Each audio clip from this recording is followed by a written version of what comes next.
করে ওম নমো ভগবতে বাসুদেবায়। ওম নমো ভগবতে বাসুদেবায়। ওম নমো ভগবতে বাসুদেবায়। ওম অজ্ঞানতিমিরান্ধস্য জ্ঞানাঞ্জনা শলাকয়া চক্ষুরুন্মিলিতং येन তস্मै শ্রী গুরুবে নমঃ। হরে কৃষ্ণ। সমস্ত ভক্তবৃন্দকে আমার সশ্রদ্ধ প্রণাম। আর একটি ক্লাস, আমাদের 18 দিনের 18 অধ্যায়ের আমরা একটা প্রজেক্ট নিয়ে চলছি। তো আপনাদের উপস্থিতি খুবই উল্লেখযোগ্য। আপনাদের উপস্থিতি না থাকলে এই প্রোগ্রামটি চলার কোনো মানেই হবে না। তাই আপনারা হচ্ছেন উল্লেখযোগ্য ব্যক্তি এই অনুষ্ঠানের। তাই আপনাদের সবসময় আমি আপনাদের সাধুবাদ জানাই, এবং আপনাদের যে ইচ্ছা শক্তি ভগবত ভক্তি করার বা ভগবানের সম্বন্ধে জ্ঞান লাভ করার ইচ্ছা জন্মেছে, সেটাকে আমি সর্বদা প্রণাম করি, শ্রদ্ধা জানাই। তো আমরা 2 নম্বর অধ্যায় শেষ করেছি। 2 নম্বরের একটু আলোচনা আমরা করে নিয়েছি মোটামুটি ক্লাস শুরু হওয়ার আগে। আমরা 3 নম্বরে প্রবেশ করব। তো 2 নম্বরের মূল মুদ্রা কি ছিল, মূল বিষয়টি কি ছিল 2 নম্বরে? সেখানে ভগবান কর্ম, অর্জুন অর্জুন যুদ্ধ করবে না এরকম একটা মানসিকতা নিয়ে বসে আছে। তো সব সময় অর্জুন ভগবান যাই বলছে তার মধ্যে ওই কথাটা খোঁজার চেষ্টা করছে, যে কথাটা যাতে যুদ্ধ না করতে হয়। কারণ তার মনের মধ্যে তো ওই অর্জুনের যুদ্ধ না করার ইচ্ছাটা রয়ে গেছে, যে এই এতজনকে মেরে যুদ্ধ করা ঠিক নয় এটি। তাই ভগবান যখন তাকে জ্ঞান দিচ্ছে, শুধু ও ওই পয়েন্টটা খুঁজছে, যে পয়েন্ট দ্বারা ভগবানকে বলতে পারে এই তো এখানে তাহলে আমার যুদ্ধ করে কি লাভ, তাই না? তো অর্জুন শুনছে বটে, কিন্তু তার মন সবসময়তে ওই জিনিসটাই খুঁজছে কি করে যুদ্ধ না করা যায়। তাই অর্জুন ভগবানকে বলল যে ভগবান তো অর্জুনকে আত্মা সম্বন্ধে জ্ঞান দিল, সেটা হচ্ছে বিশ্লেষণাত্মক সাংখ্যযোগ বলে। তারপরে কর্মযোগের কথা বললো, নিষ্কাম কর্মযোগ, যেখানে ফল ত্যাগ করা। স্বধর্মের কথা বলেছে অর্জুনকে, যে তুমি ক্ষত্রিয় যুদ্ধ করো। শেষে বললো স্থিতপ্রজ্ঞ, অর্থাৎ আর সেখানে যুদ্ধের কথা কিন্তু বলেনি কিছু। হ্যাঁ, তো অর্জুনের মনে হয়েছে এই বুদ্ধি যোগের এই যে শেষের কথাগুলো বলেছে, এটাই বুঝি ভালো। হ্যাঁ, এই জ্ঞানটাই ভালো। আমার কি দরকার কষ্ট করে কর্মের থেকে, জ্ঞান ভালো অর্জুনের, তাই মনে হয়েছে আগে। তাই যখন নতুন করে শ্লোক শুরু হচ্ছে 3 নম্বরে, তাই অর্জুনের প্রশ্ন দিয়ে শুরু হবে। তাই বলে আপনারা কখনো ভাববেন না যে অর্জুনও তো বোকা। অর্জুন হচ্ছে পরম জ্ঞানী ভগবত ভক্ত আর পৃথিবীর শ্রেষ্ঠ যোদ্ধা। তাই অর্জুন বোকা নয়। অর্জুন আমাদের মতো বোকাদের সাহায্য করার জন্য অর্জুন এইভাবে প্রশ্নগুলো করছে, যাতে এই জ্ঞানটি ভগবান দিতে শুরু করেন এবং সবাই যেন এর থেকে লাভ পেতে পারেন। তাই অর্জুন ক্লাসে হয় না, ফার্স্ট বয় থাকে বা অন্যান্য ছেলেরা ক্লাসের জিনিসটা বুঝতে পারে, কিন্তু তবুও কখনো কখনো মাস্টারমশাইকে প্রশ্ন করেন এবং মাস্টারমশাই সেই প্রশ্নের উত্তর দেয়, যাতে বাকি ছাত্ররাও লাভ লাভান্বিত হয়। তো তেমনই আমরা, ওই অর্জুন যেহেতু প্রশ্ন করেছিল তাই আমরা লাভটা পাচ্ছি, না হলে ভগবদ গীতা অলরেডি শেষ হয়ে গেছে 2 নম্বর অধ্যায়ে, তাই না? তো 3য় অধ্যায়ের শুরুতে এই অধ্যায়ের নাম হচ্ছে কর্মযোগ। কি যোগ? কর্মযোগ। তাহলে আমাদের কর্মযোগ সম্বন্ধে কিন্তু জানতে হবে, কর্মটা কি, আসলে কর্ম কি। তো এখানে প্রথম প্রশ্ন যেটা দিয়ে শুরু হচ্ছে, যাচেত কর্ম নাস্তে অর্জুন উবাচ। অর্জুন বলল, প্রথম যেহেতু বলছে তাই অর্জুন দিয়ে শুরু হচ্ছে। অর্জুন উবাচ যায়সি চেত কর্মণস্তে মাতা বুদ্ধি জনার্দন তৎকিম কর্মাণি ঘোরে মাং নিয়োজয়সি কেশব। অর্জুন বললেন যে হে জনার্দন, এখানে বললো জায়সী চেত কর্মনাস্তে মতা বুদ্ধি জনার্দন। বলছে হে জনার্দন, তোমার মতে যদি কর্ম অপেক্ষা বুদ্ধি শ্রেষ্ঠ হয়, কর্ম দুটো যোগের কথা ওখানে ধরে নিয়েছে, এবার কর্ম থেকে বুদ্ধিযোগ যদি শ্রেষ্ঠ হয়, তাহলে তুমি কেন আমাকে যুদ্ধ করতে বলছো? আমাকে কেন বুদ্ধিযোগের জন্য যেতে বলছো না? বুদ্ধিযোগ মানে ইন্দ্রিয় সমূহ নিয়ন্ত্রণ করে ভগবানের আরাধনা করা। তাই তুমি কেন আমাকে এই ভয়ানক যুদ্ধে তুমি আমাকে নিযুক্ত করতে চাইছো? কে বললো? অর্জুন বললো। যথার্থ না? অর্জুনের মনে হলো অর্জুন তো যুদ্ধ করতে চাইছে না, তাহলে সব সময় মনের মধ্যে লজিক খুঁজছে কি দিয়ে ভগবানকে বলতে পারে যে আমি যুদ্ধ করতে চাই না। তাই ভগবানকে অর্জুন বলল যে তুমি যদি বলছো বুদ্ধি অধিক ভালো, তাহলে কেন তুমি আমাকে এই ঘোর যুদ্ধে আমাকে নিয়োজিত হতে বলছো? আসলে আর একটু প্রেক্ষাপট তৈরি হোক, তারপরে আবার আমরা বলবো। তারপরে অর্জুন কন্টিনিউ করছে, ব্যামিশ্রেণেব বাক্যেন বুদ্ধিময় শিব মেমে তদেকাং বাদ নিশ্চিন্ত যেন শ্রেয় অহম আপনুয়াম। বললো তোমার ব্যর্থ বোধক, মানে তুমি যে কথাগুলো বলছো তার মধ্যে আমি দুটো অর্থ খুঁজে পাচ্ছি। মানে ভগবান বললেন কথাটি, কিন্তু অর্জুন বলছে তুমি দুটোই আমার কেমন যেন ডাউট হচ্ছে, এই কথাটা তুমি বললে আবার এই কথাটাও ঠিক এটাও ঠিক, দুটোর মধ্যে কোনটা ঠিক সেটি তুমি, কোনটা শ্রেয়স্কর সেটি তুমি আমাকে কল্যাণকর বা আমার শ্রেয়স্কর সেটি আমাকে বলো। তোমার ব্যর্থবোধক বাক্যের দ্বারা আমার বুদ্ধি বিভ্রান্ত হচ্ছে। তাই দয়া করে আমাকে নিশ্চিতভাবে বলো কোনটি আমার পক্ষে সর্বাপেক্ষা ভালো। তাহলে অর্জুনের জায়গাটা খুব পরিষ্কার করছে, তাই তো? অর্জুন প্রথমে বলল কেন তুমি আমাকে ঘোর যুদ্ধে নামাচ্ছ? যদি বুদ্ধিযোগী ভালো হয় তাহলে তুমি আমাকে কর্মযোগের জন্য কেন ঠেলছো, তাই না? আমাকে তুমি তাহলে বুদ্ধিযোগেই দিয়ে তো আমাকে যুদ্ধ করতে হয় না, কারণ ওর মন তো সবসময় বুদ্ধিযোগ মানে যুদ্ধ না করার জন্য লজিক খুঁজছে।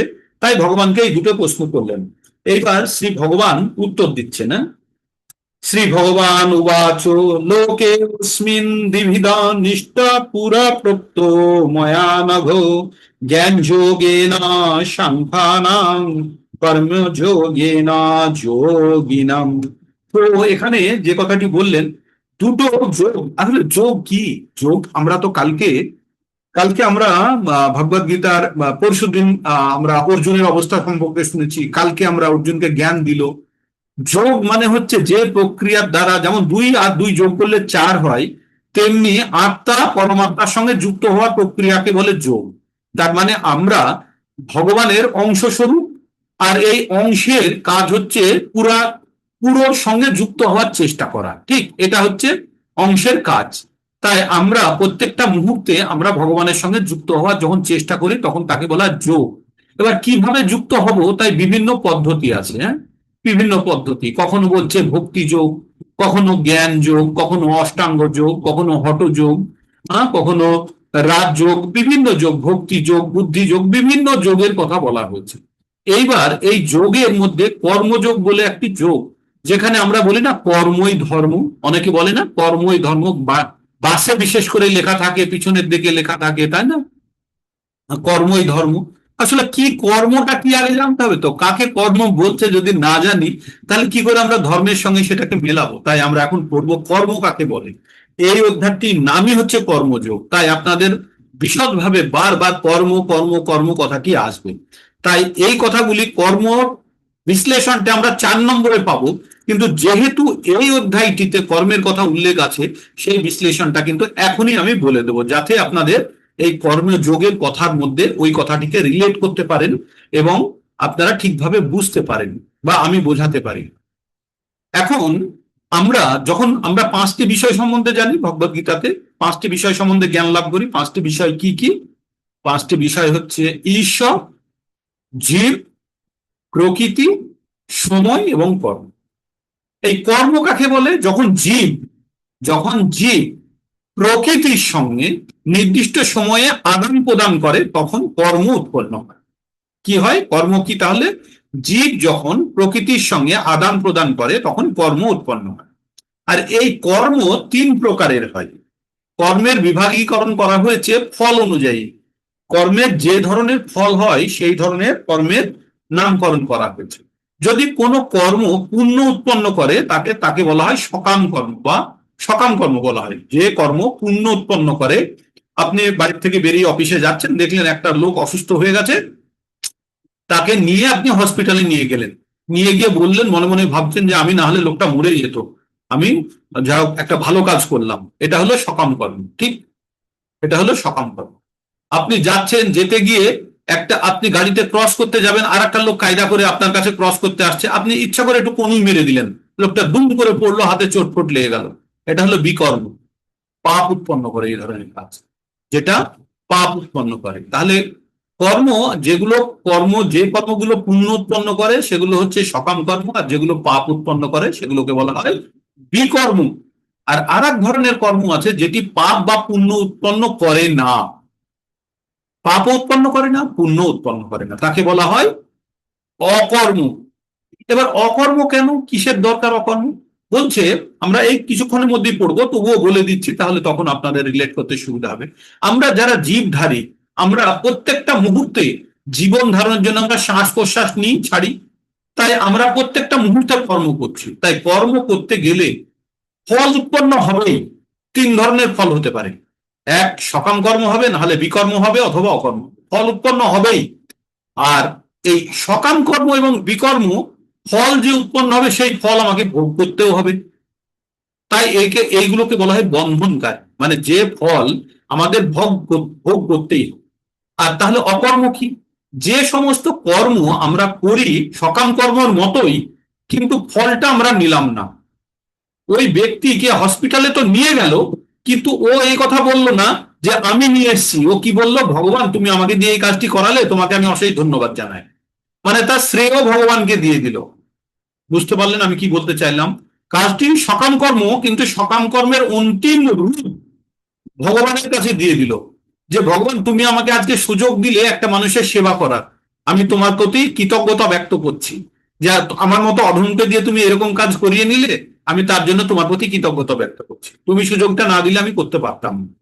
আগের ব্যক্তি কি বলেছিল, আমি বলবান, আমি ওকে নিয়ে গেছে, আমি হসপিটালে নিয়ে গেছি, আমি এই লোকটাকে সাহায্য করলাম বলে লোকটা বেঁচে গেল। আর পরবর্তীতে কি বলছে, ভগবানকে বলছে যে ভগবান তুমি আমাকে এই সুযোগটা দিয়েছিলে এই ব্যক্তিকে সেবা করার জন্য, তার জন্য অনেক ধন্যবাদ। তুমি আমাকে দিয়ে এরকম সেবা করাতে পারো, আমি তোমার প্রতি কৃতজ্ঞতা ব্যক্ত করছি। এটি হচ্ছে অকর্ম, মানে কর্মের ফলটি ভগবানকে অর্পণ করা। বোঝা গেল? তার মানে তিন ধরনের কর্ম হলো, একটি হলো সকাম কর্ম, একটি হলো বিকর্ম, আর একটি হলো অকর্ম। তাহলে আমরা কোন ধরনের, আচ্ছা পুণ্য কারা করতে চান হাত তুলুন দেখি। কারা কারা পুণ্য কর্ম করতে চান দেখি, কতজন পুণ্য কর্ম করতে চান হাত তুলুন দেখি। কতজন পুণ্য কর্ম করতে চান? হম, কতজন আপনারা পুণ্য কর্ম করতে চান হাত তুলুন দেখি। কেউ হাত তুলছে না কেন? কেউ পুণ্য করতে চান না আপনারা?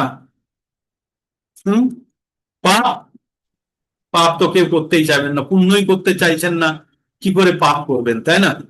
অবশ্যই নয়। আচ্ছা, পাপও করতে চান না, তাহলে আপনারা আহ কি পুণ্য করতে চান মাতাজি? হ্যাঁ, মৌসুমী মাতাজি পুণ্য করতে চান, ঠিক আছে, গুড। তাও তো কেউ হাত তুলেছে, হ্যাঁ পুণ্য করতে চায়। তো পুণ্য বা পাপ, কেবল পাপ বা পুণ্য দুটোই বন্ধনকারী। বন্ধন মানে অকর্ম আপনাকে করতে হবে প্রভু। আহ অকর্ম অকর্ম। অকর্ম করতে হবে। এই তো একটা এই তো হাত উঠছে তো, পুণ্য করার জন্য হাত উঠছে তো। হম, পুণ্য করার জন্য উঠছে তো। আপনারা পুণ্য করতে চান তো নাকি? আচ্ছা, পুণ্যটাকে কেমন বলি আমরা? ভগবানের বিধানের জন্য কাজ করতে হবে। ঠিক ঠিক ঠিক, আসছি ওখানে। এবার আমাদের, আপনাদের বাড়িতে একটা কাজ হবে, হ্যাঁ অনুষ্ঠান হবে। সেই অনুষ্ঠানে পুরোহিত মশাই এসেছেন, এসে একটা লিস্ট বানিয়ে দিয়েছে না, লিস্ট বানিয়ে দিয়ে বলেছে যে এই লিস্টে নিয়ে বাজার থেকে বাজার করে এসো। ঠিক, বাজারে গেলাম আমি, গিয়ে বাজার থেকে কিছু জিনিস কিনলাম। কিনে 135টা লাইন আইটেম দিয়েছিল, তার মধ্যে 100টা নিয়ে এসেছি আর দুটো ভুল নিয়ে এসেছি। 135টার মধ্যে 131টা ঠিক নিয়ে এসেছি, দুটো ভুল নিয়ে এসেছি আর তিনটি আনিনি, মানে এরকম ভাবে হয়ে গেছে। তো লিস্ট দেখে বললো দুটো ভুল এনেছেন, আর আর এই আনেননি, এগুলো তো আপনাকে তাহলে আবার আনতে যেতে হবে। তার মানে আমাকে আবার বাজারে যেতে হবে, কিসের জন্য? ভুল এনেছি বলে ভুলটাকে ঠিক করতে, আর যেগুলো আনেনি সেই জন্য। এবার আমি বাজারে গেলাম, গিয়ে একটা দোকানে আমি বেশি পয়সা দিয়ে ফেলেছি। হম, একটা দোকানে আমি বেশি পয়সা দিয়ে ফেলেছি, আর আর একটা দোকানে ধার করে ফেলেছি। যখন আমি আবার ফিরে আসলাম, পুরুত মশাইকে মিলিয়ে দিলাম, ও দেখে নিলেন, দেখে বললো হ্যাঁ বাজার ঠিক হয়েছে, কিন্তু আমার হিসাবে মিলছে না, টাকার হিসাবে মিলছে না, কারণ আমি একজনকে বেশি দিয়ে ফেলেছি, আবার অন্য জায়গাতে আমি টাকা ধার করে এসেছি। তো পুরুত মশাই আবার বললেন আপনি যান, গিয়ে ওটাকে শোধ করে আসুন। তার মানে আমরা যারা পৃথিবীতে এসেছি, তারা সব প্রারব্ধ নিয়ে এসেছি, টাস্ক নিয়ে এসেছি। সেই কাজটা যদি কমপ্লিট না করি, আবার আমাদেরকে ফিরে আসতে হবে কোথায়, এই পৃথিবীতে। ওই যেমন পুরুত মশাই পাঠিয়েছিল আপনাকে বাজারে, আবার সেই জন্য আমরা যদি পুণ্য করে ফেলি, তার মানে আপনি কাউকে ধার দিয়েছেন, আর পাপ করেছেন মানে কারোর থেকে ধার নিয়েছেন। এই দুটো ক্ষেত্রেই আপনাকে বাজারে যেতে হবে। তাই এগুলোকে বলে বন্ধনকারী, মানে পুনরায় আপনি বন্ধনে আটকে গেলেন। সেই জন্য পাপ বা পুণ্য দুটোই বন্ধনকারী। আমাদের এগুলো চাওয়া চলবে না আমাদের। তাহলে পাপ বা পুণ্য যেন আমরা দুটোই না করি, সকাম কর্মও যেন না করি, বিকর্মও যেন না করি। যে কোনো কর্ম আমরা করবো বটে, কিন্তু সেটি ঈশ্বরের উদ্দেশ্যে আমরা ডাইভার্ট করে দেবো। ঠিক, এতদূর পর্যন্ত বোঝা গেল। এবার একটা কথা আমরা খুব বলি না, কি নিয়ে এসেছি আর কি নিয়ে যাব, খুব আমরা ব্যবহার করি কথাটি, তাই না? সবাই বলে না খালি হাতে এসেছো খালি হাতে যাবে, বলে তো। আপনারা বিশ্বাস করেন তো আমরা খালি হাতে এসেছি খালি হাতে যাব? কে কে বিশ্বাস করুন, হাত তুলুন, তুলুন হাত তুলুন। কে কে বিশ্বাস করুন করেন যে আমরা খালি হাতে এসেছি আর খালি হাতে যাব? তুলুন দেখে হাত তুলুন। খালি হাতে এসেছি খালি হাতে যাব, হাত তুলুন। খালি, আচ্ছা। এই এই ইয়ে ইয়ে ফোন দিয়ে হাত তুলতে পারেন না আপনারা? ফোনের নিচের দিকে দেখুন, একটা হার্টের সাইন আছে, আর সেখানে রিয়াক্ট বলে লেখা আছে, সেখানে টিপে দিলেই, ও হো হো, কাজ চলে আসলো। এটা কে শেয়ারিং শুরু করে দিলেন? দেখো দেখি। হুম, কি শুরু হয়ে গেল? তো পুরোটা আপনি একবার কেটে বাদ দিয়ে আবার পুনরায় ঢুকুন আপনি। কে শেয়ার করে ফেললেন? মুথুট মার্কেন্টাইল। কি করি এখন?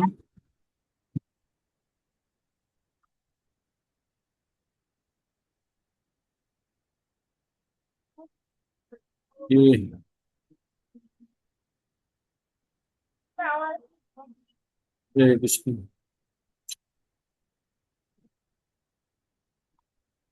আনন্দ শিকদার প্রভু কিছু ঢুকিয়ে ফেলেছেন, আনন্দ শিকদার প্রভু, হ্যাঁ ঠিক আছে, ওকে ফাইন। তো এখানে তবু আমার স্ক্রিন শেয়ারিং কিছু, হ্যাঁ। তো তাহলে আমাদের কিসের জন্য হাত তুলতে বললাম? আমরা খালি হাতে এসেছি খালি হাতে যাব, কারা কারা তাতে এগ্রি করছেন? খালি হাতে এসছি খালি হাতে যাব। কেউ খালি হাতে আসেননি, সব হাত ভর্তি করে এসছেন, আর হাত ভর্তি করে নিয়ে যাবেন। কি নিয়ে এসছি আমরা? পারব্ধ নিয়ে এসছি, পারব্ধ। আমরা পারব্ধ নিয়ে এসছি আগের জীবন থেকে, ঠিক আছে? খালি হাতে কেউ আসেনি। সেই জন্যই কেউ গরিব মানুষের বাড়িতে জন্ম নেয়, কেউ বড় লোকের বাড়িতে জন্ম নেয়, কারণ তারা সঙ্গে মানি ব্যাগ নিয়ে এসছে। হ্যাঁ, আম্বানির ছেলে আম্বানির বাড়িতে জন্মাচ্ছে মানে 13 লক্ষ কোটি টাকার মালিক হয়ে জন্মাচ্ছে সে, তাই তো? আনেনি তার মানে কিছু, একদম বয়ে নিয়ে এসছে, খালি হাতে মোটেই আসেনি সে।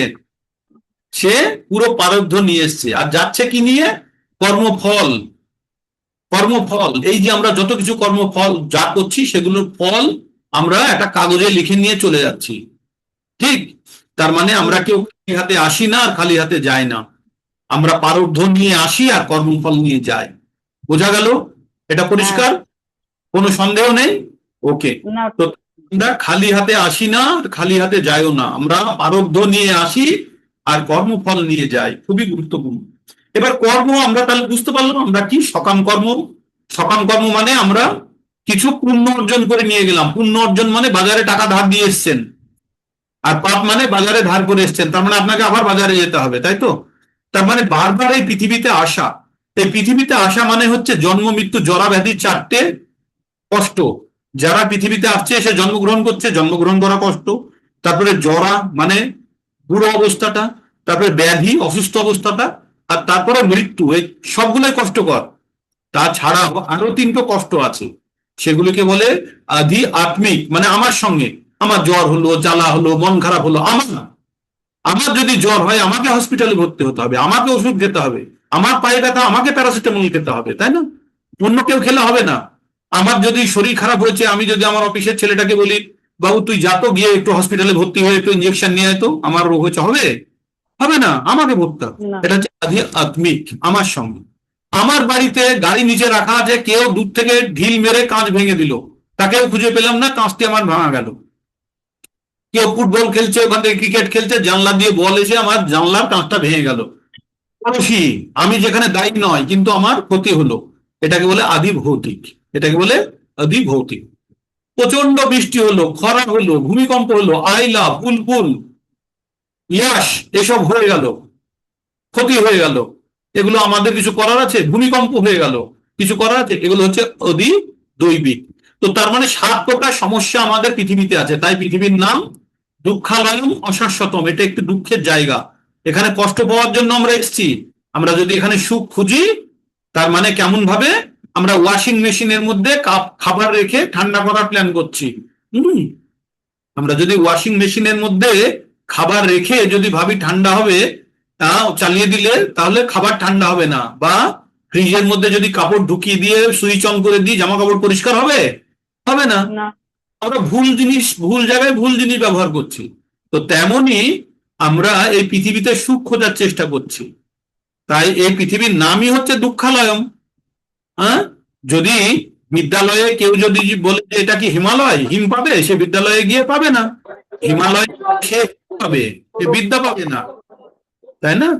তো তাই আমাদেরকে জানতে হয় পৃথিবীর নাম দুঃখালয়ম। তাই আমরা প্রকৃত জ্ঞান অর্জন করে আমাদেরকে চম্পট দিতে হবে। তাহলে পৃথিবীতে আসার কারণ এবং কি এই নিয়ে ব্যাখ্যা করবো। তাহলে কর্ম সম্বন্ধে আপনাদের জ্ঞান হয়ে গেল তো, সকাম কর্ম কি, বিকর্ম কি, আর অকর্ম কি, এটি 4 নম্বর অধ্যায় পড়বো। তবুও আপনাদের এখন বলে দিলাম, কারণ এই কথাগুলি বারবার আসবে তাই। হ্যাঁ, তাহলে ভগবান কি বললেন? ভগবান বললেন, আচ্ছা আমরা আপনাদের একটু এক্সপেকটেশন আমি একটু সেট করে দিই। এই ভগবত গীতা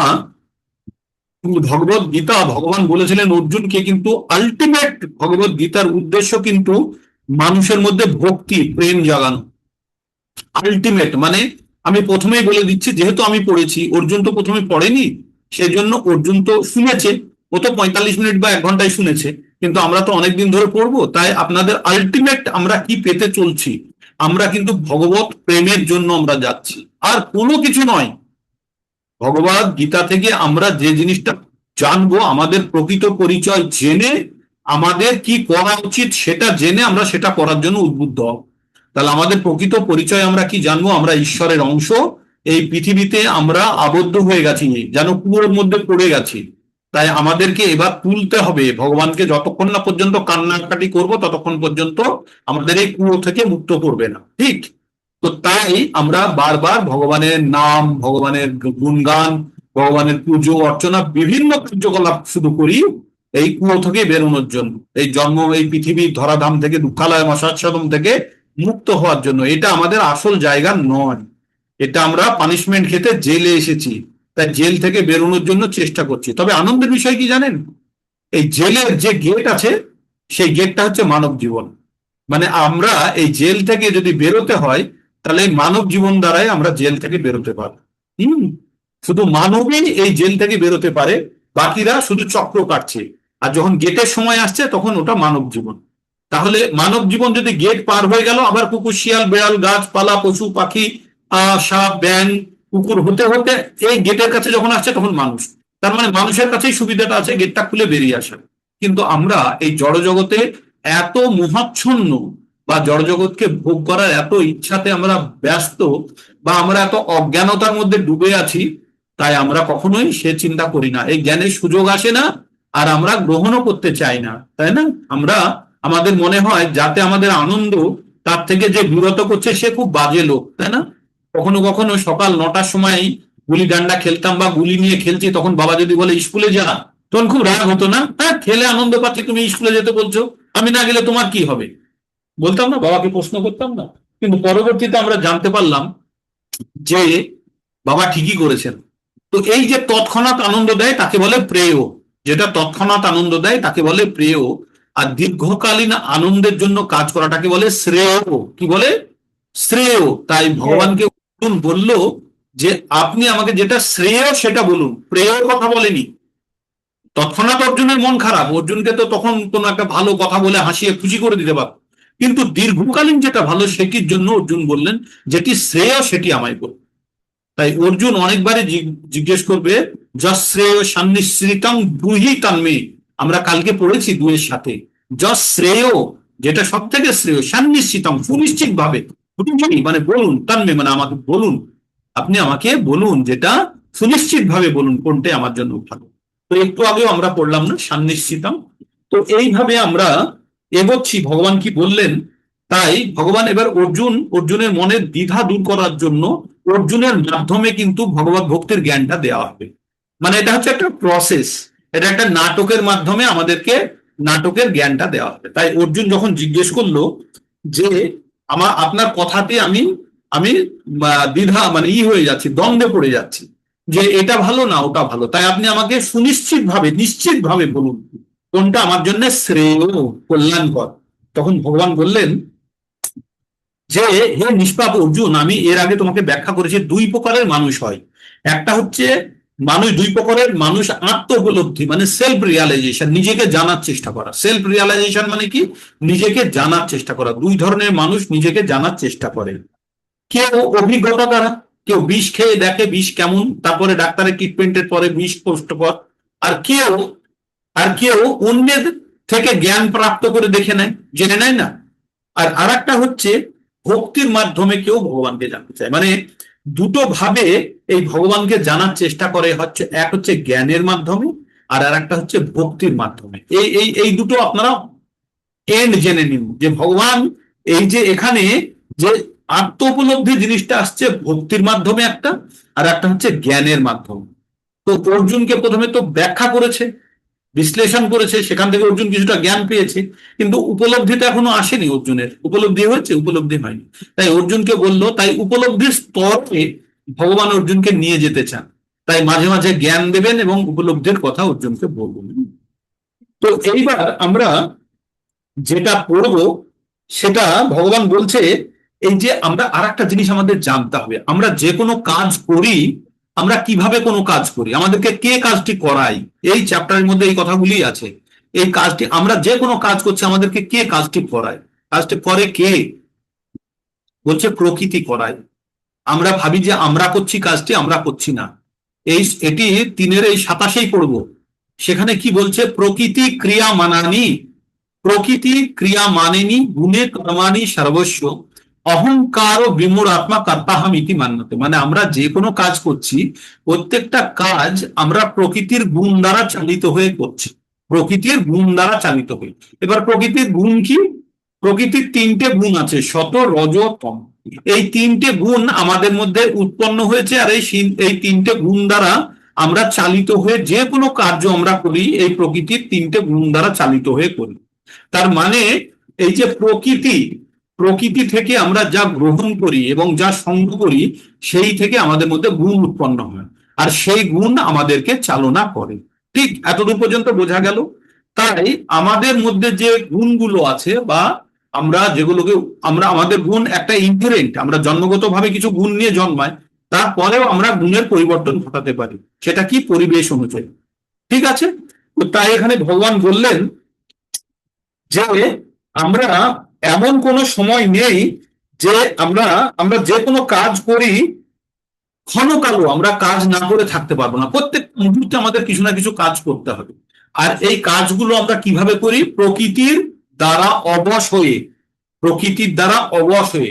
এই যে আমরা বলি না, নিঃশ্বাস নিচ্ছি প্রশ্বাস নিচ্ছি, আপনি পারবেন দম বন্ধ করে থাকতে নিজে নিজে, কোনো বাহ্যিক সাহায্য না নিয়ে? পারবেন না। কারণ এই যে দম নেওয়াটা ছাড়াটা, এটা আমরা ইচ্ছা করেও কন্ট্রোল করতে পারবো না। কেউ শ্বাস বন্ধ করে নিজে নিজে মরতে পারবে না, নিজে নিজে গলা টিপেও মরতে পারবে না কেউ। হুম।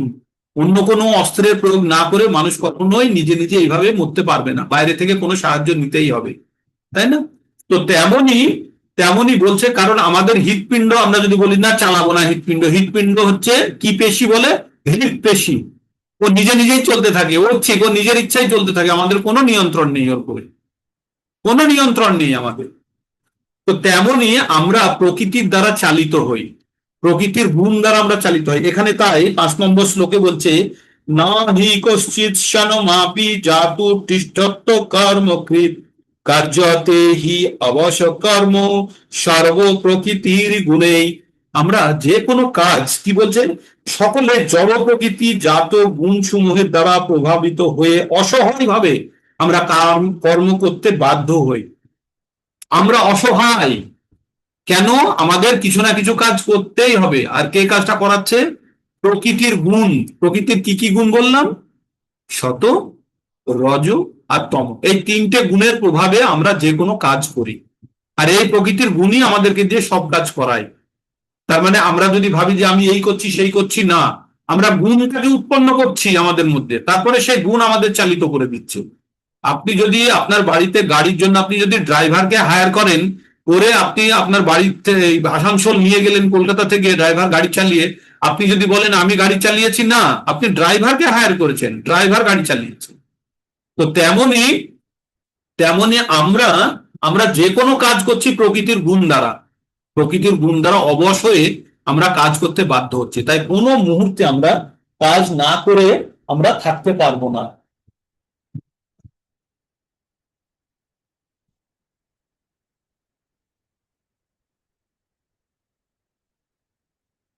আচ্ছা, তো আমরা কাজ না করে থাকতে পারবো না, তাই তাহলে আমাদের কি করতে হবে? তার মধ্যে এবার বললো যে আমাদের কাজ কি দিয়ে করি? কর্মেন্দ্রিয় দিয়ে। কর্মেন্দ্রিয় কতগুলি আমাদের? হাত, পা, মুখ, উপস্থ আর পায়ু, এগুলো হচ্ছে আমাদের কর্মেন্দ্রিয়। আর জ্ঞানেন্দ্রিয় কি কি? চক্ষু, কর্ণ, নাসিকা, জিহ্বা, ত্বক। আর ইন্দ্রিয়ের বিষয়সমূহ কি কি? রূপ, রস, গন্ধ, শব্দ, স্পর্শ। এগুলো মোটামুটি একটু মাথায় রাখবেন, কখনো দরকার হলে আবার পড়বেন।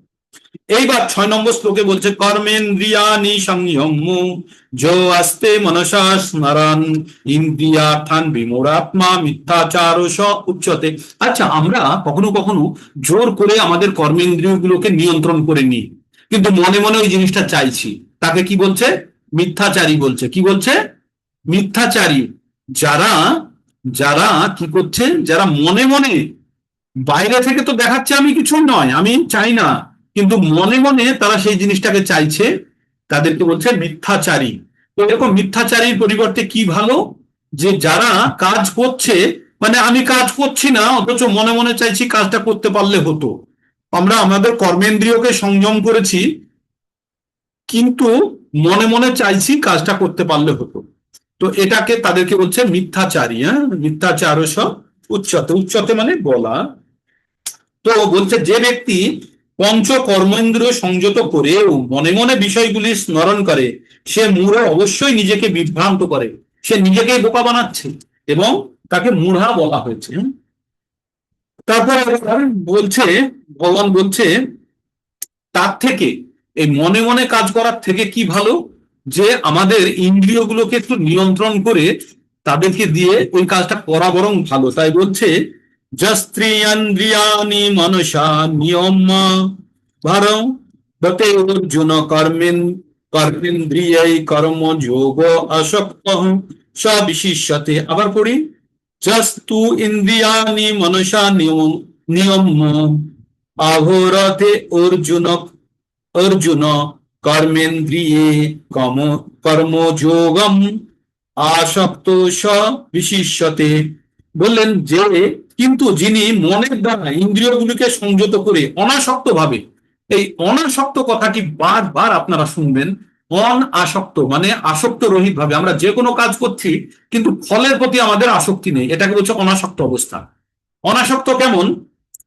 যে আপনি যে কাজটাই করছেন কর্তব্য হিসাবে করছেন, কর্তব্য দায়িত্ব হিসাবে, এর প্রতি কোনো আসক্তি নেই। আপনি ব্যাংকের একজন ক্যাশিয়ার, টাকা নিচ্ছেন, 10 কোটি টাকা জমা হলো ব্যাংকে, আপনার আপনার পকেটে 1 পয়সা ঢুকবে না, কিন্তু সেদিন ঢুকবে। আপনার কি খুব আনন্দ হবে 10 কোটি টাকা ব্যাংকে জমা হয়েছে, তারপরের দিন 13 কোটি টাকা নিয়ে চলে গেল, দুঃখী হয়ে কি বাড়িতে এসে খাওয়া বন্ধ করে দেবেন? না, আপনার কাজ হচ্ছে গুনে নিয়ে খাতায় তুলে দেওয়া, তাই তো? এটাই আপনার কর্তব্য। তো এইগুলো হচ্ছে অনাসক্ত হয়ে কাজ করা। কিন্তু যদি আমি ভাবি যে 10 কোটি এসছে, তার মানে আমার পকেটে 3,000 টাকা ঢুকবে, আবার যখন 13 কোটি বেরিয়ে গেল, তার মানে আমার পকেট থেকে এবার 3,300 টাকা বেরিয়ে যাবে, তখন হয়ে গেল আমরা কিন্তু ফলের সঙ্গে নিজেকে যুক্ত করে ফেললাম। কিন্তু ফলের সঙ্গে তখন আসক্ত, শুন আমরা কি বলছি? অনাসক্ত হয়ে আমরা যে কোনো কাজ করব, কাজের ফলের প্রতি আমাদের যেন আসক্তি না থাকে, বা আমরা নিজেকে যুক্ত না করি, তখনই সেটা হচ্ছে অনাসক্ত। আর এইরকম কাজ ভগবানের উদ্দেশ্যে বেশিরভাগই উৎসর্গ করা যায়, সেগুলোকে বলা হচ্ছে নিষ্কাম কর্মযোগ। নিষ্কাম মানে যে কর্মের ফলের আমার কোনো আসক্তি নেই, ফলের প্রতি আমার কোনো আসক্তি নেই। হম, একটা উদাহরণ দেবো একটু পরে। তারপরে বলছে নিয়তং পুরু কর্ম তং কর্ম যায় হি কর্মণ শরীর যাত্রাপি চতেন প্রসিদ্ধেদ অকর্মণ। ভগবান কি বললেন এখানে? বললে তুমি শাস্ত্র নির্ধারিত কর্মের অনুষ্ঠান করো, কেননা কর্ম ত্যাগ করার থেকে কর্মের অনুষ্ঠান করা ভালো। বলছে কর্ম ত্যাগ করার থেকে কর্মের অনুষ্ঠান করা শ্রেয়। বলছে কর্ম না করে কেউ দেহযাত্রা করতে পারে না, কেউ জীবিত থাকতে পারে না, কর্ম করতেই হবে। তাই আমরা কি কর্ম করব সেগুলি বারবার ওই ওই কথাগুলি আমাদের বলবো। যজ্ঞার্থাৎ কর্ম ন অন্যত্র লোকোহয়ং কর্ম বন্ধন তদর্থং কর্ম কৌন্তেয় মুক্ত সঙ্গ সমাচার। আচ্ছা, বন্ধন কর্মবন্ধন, কর্মবন্ধন মানে বাজারে গিয়ে টাকা ধার করে আসা বা ধার দিয়ে আসা, এটা হচ্ছে কর্মবন্ধন। তার মানে কিছু পাপ বা পুণ্য উৎপন্ন করা, যেটার ফল ভোগ করতে আমাদের আবার আসতে হবে। আমরা পৃথিবীতে আবার পুনরায় আসতে চাই না আসতে চাই না? কি চাই আমরা? এই জড়জগতে দুঃখালয় অসংশত অশাশ্বতমে আসতে চাই, না আমরা এখান থেকে মুক্ত হতে চাই? কারা আসতে চান এই পৃথিবীতে আবার এই দুঃখালয় অশাশ্বতমে? যারা আসতে চান তারা অবশ্যই আসতে পারবেন, ইচ্ছা করলে আপনারা আবার চলে আসবেন। কিন্তু মুক্ত হওয়া খুব কঠিন, তাই না? জন্মগ্রহণ করার পরে যখন কেউ জানবে যে জ্ঞানীরা, বিশেষ করে জ্ঞানীরা অনেকবার জন্মগ্রহণ করে, করে যখন বোঝে যে আরে এর মধ্যে তো কিছু নেই, তখন ভগবানের শরণাগতি লাভ করে, ভগবানের সম্বন্ধে জানতে পারে, আর যখন জানতে পারে তখন ভগবানের ভক্তিতে আসে। তো এটা 7 নম্বর অধ্যায়ের 19 নম্বর শ্লোকে এটির একটি সুন্দর ব্যাখ্যা দেওয়া আছে। বহুনাম জন্ম নামান্তে জ্ঞানমান মান প্রপদ্যতে বাসুদেব সর্বমিতি স মাহাত্মা সুদুর্লভা।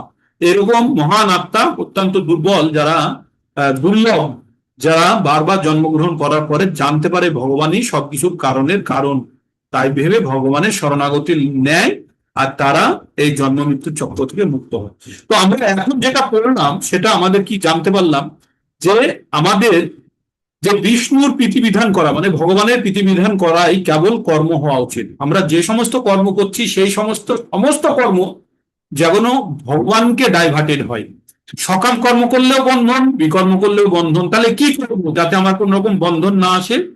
তাই আমাদের বন্ধনের একমাত্র উপায় হচ্ছে আমাদের ভগবানের উদ্দেশ্যে কৃতকর্ম, সেটিকে অকর্ম বলা হয়। হ্যাঁ, বিষ্ণুর বিধান করাই যখন কেবল কর্ম করা উচিত, তা না হলে কর্ম জগতের বন্ধনের কারণ হয়। হে কন্তীয়, তাই তার সন্তুষ্টি বিধানের জন্যই কেবল তুমি কর্ম কর্তব্যের অনুষ্ঠান করো, এভাবেই তুমি সর্বদা বন্ধন থেকে মুক্ত থাকতে পারবে। এবার অর্জুন যুদ্ধ করতে গেছিল কিসের জন্য মনে পড়ছে? এবার কিছু রিলেট করতে পারছেন? কি বললো?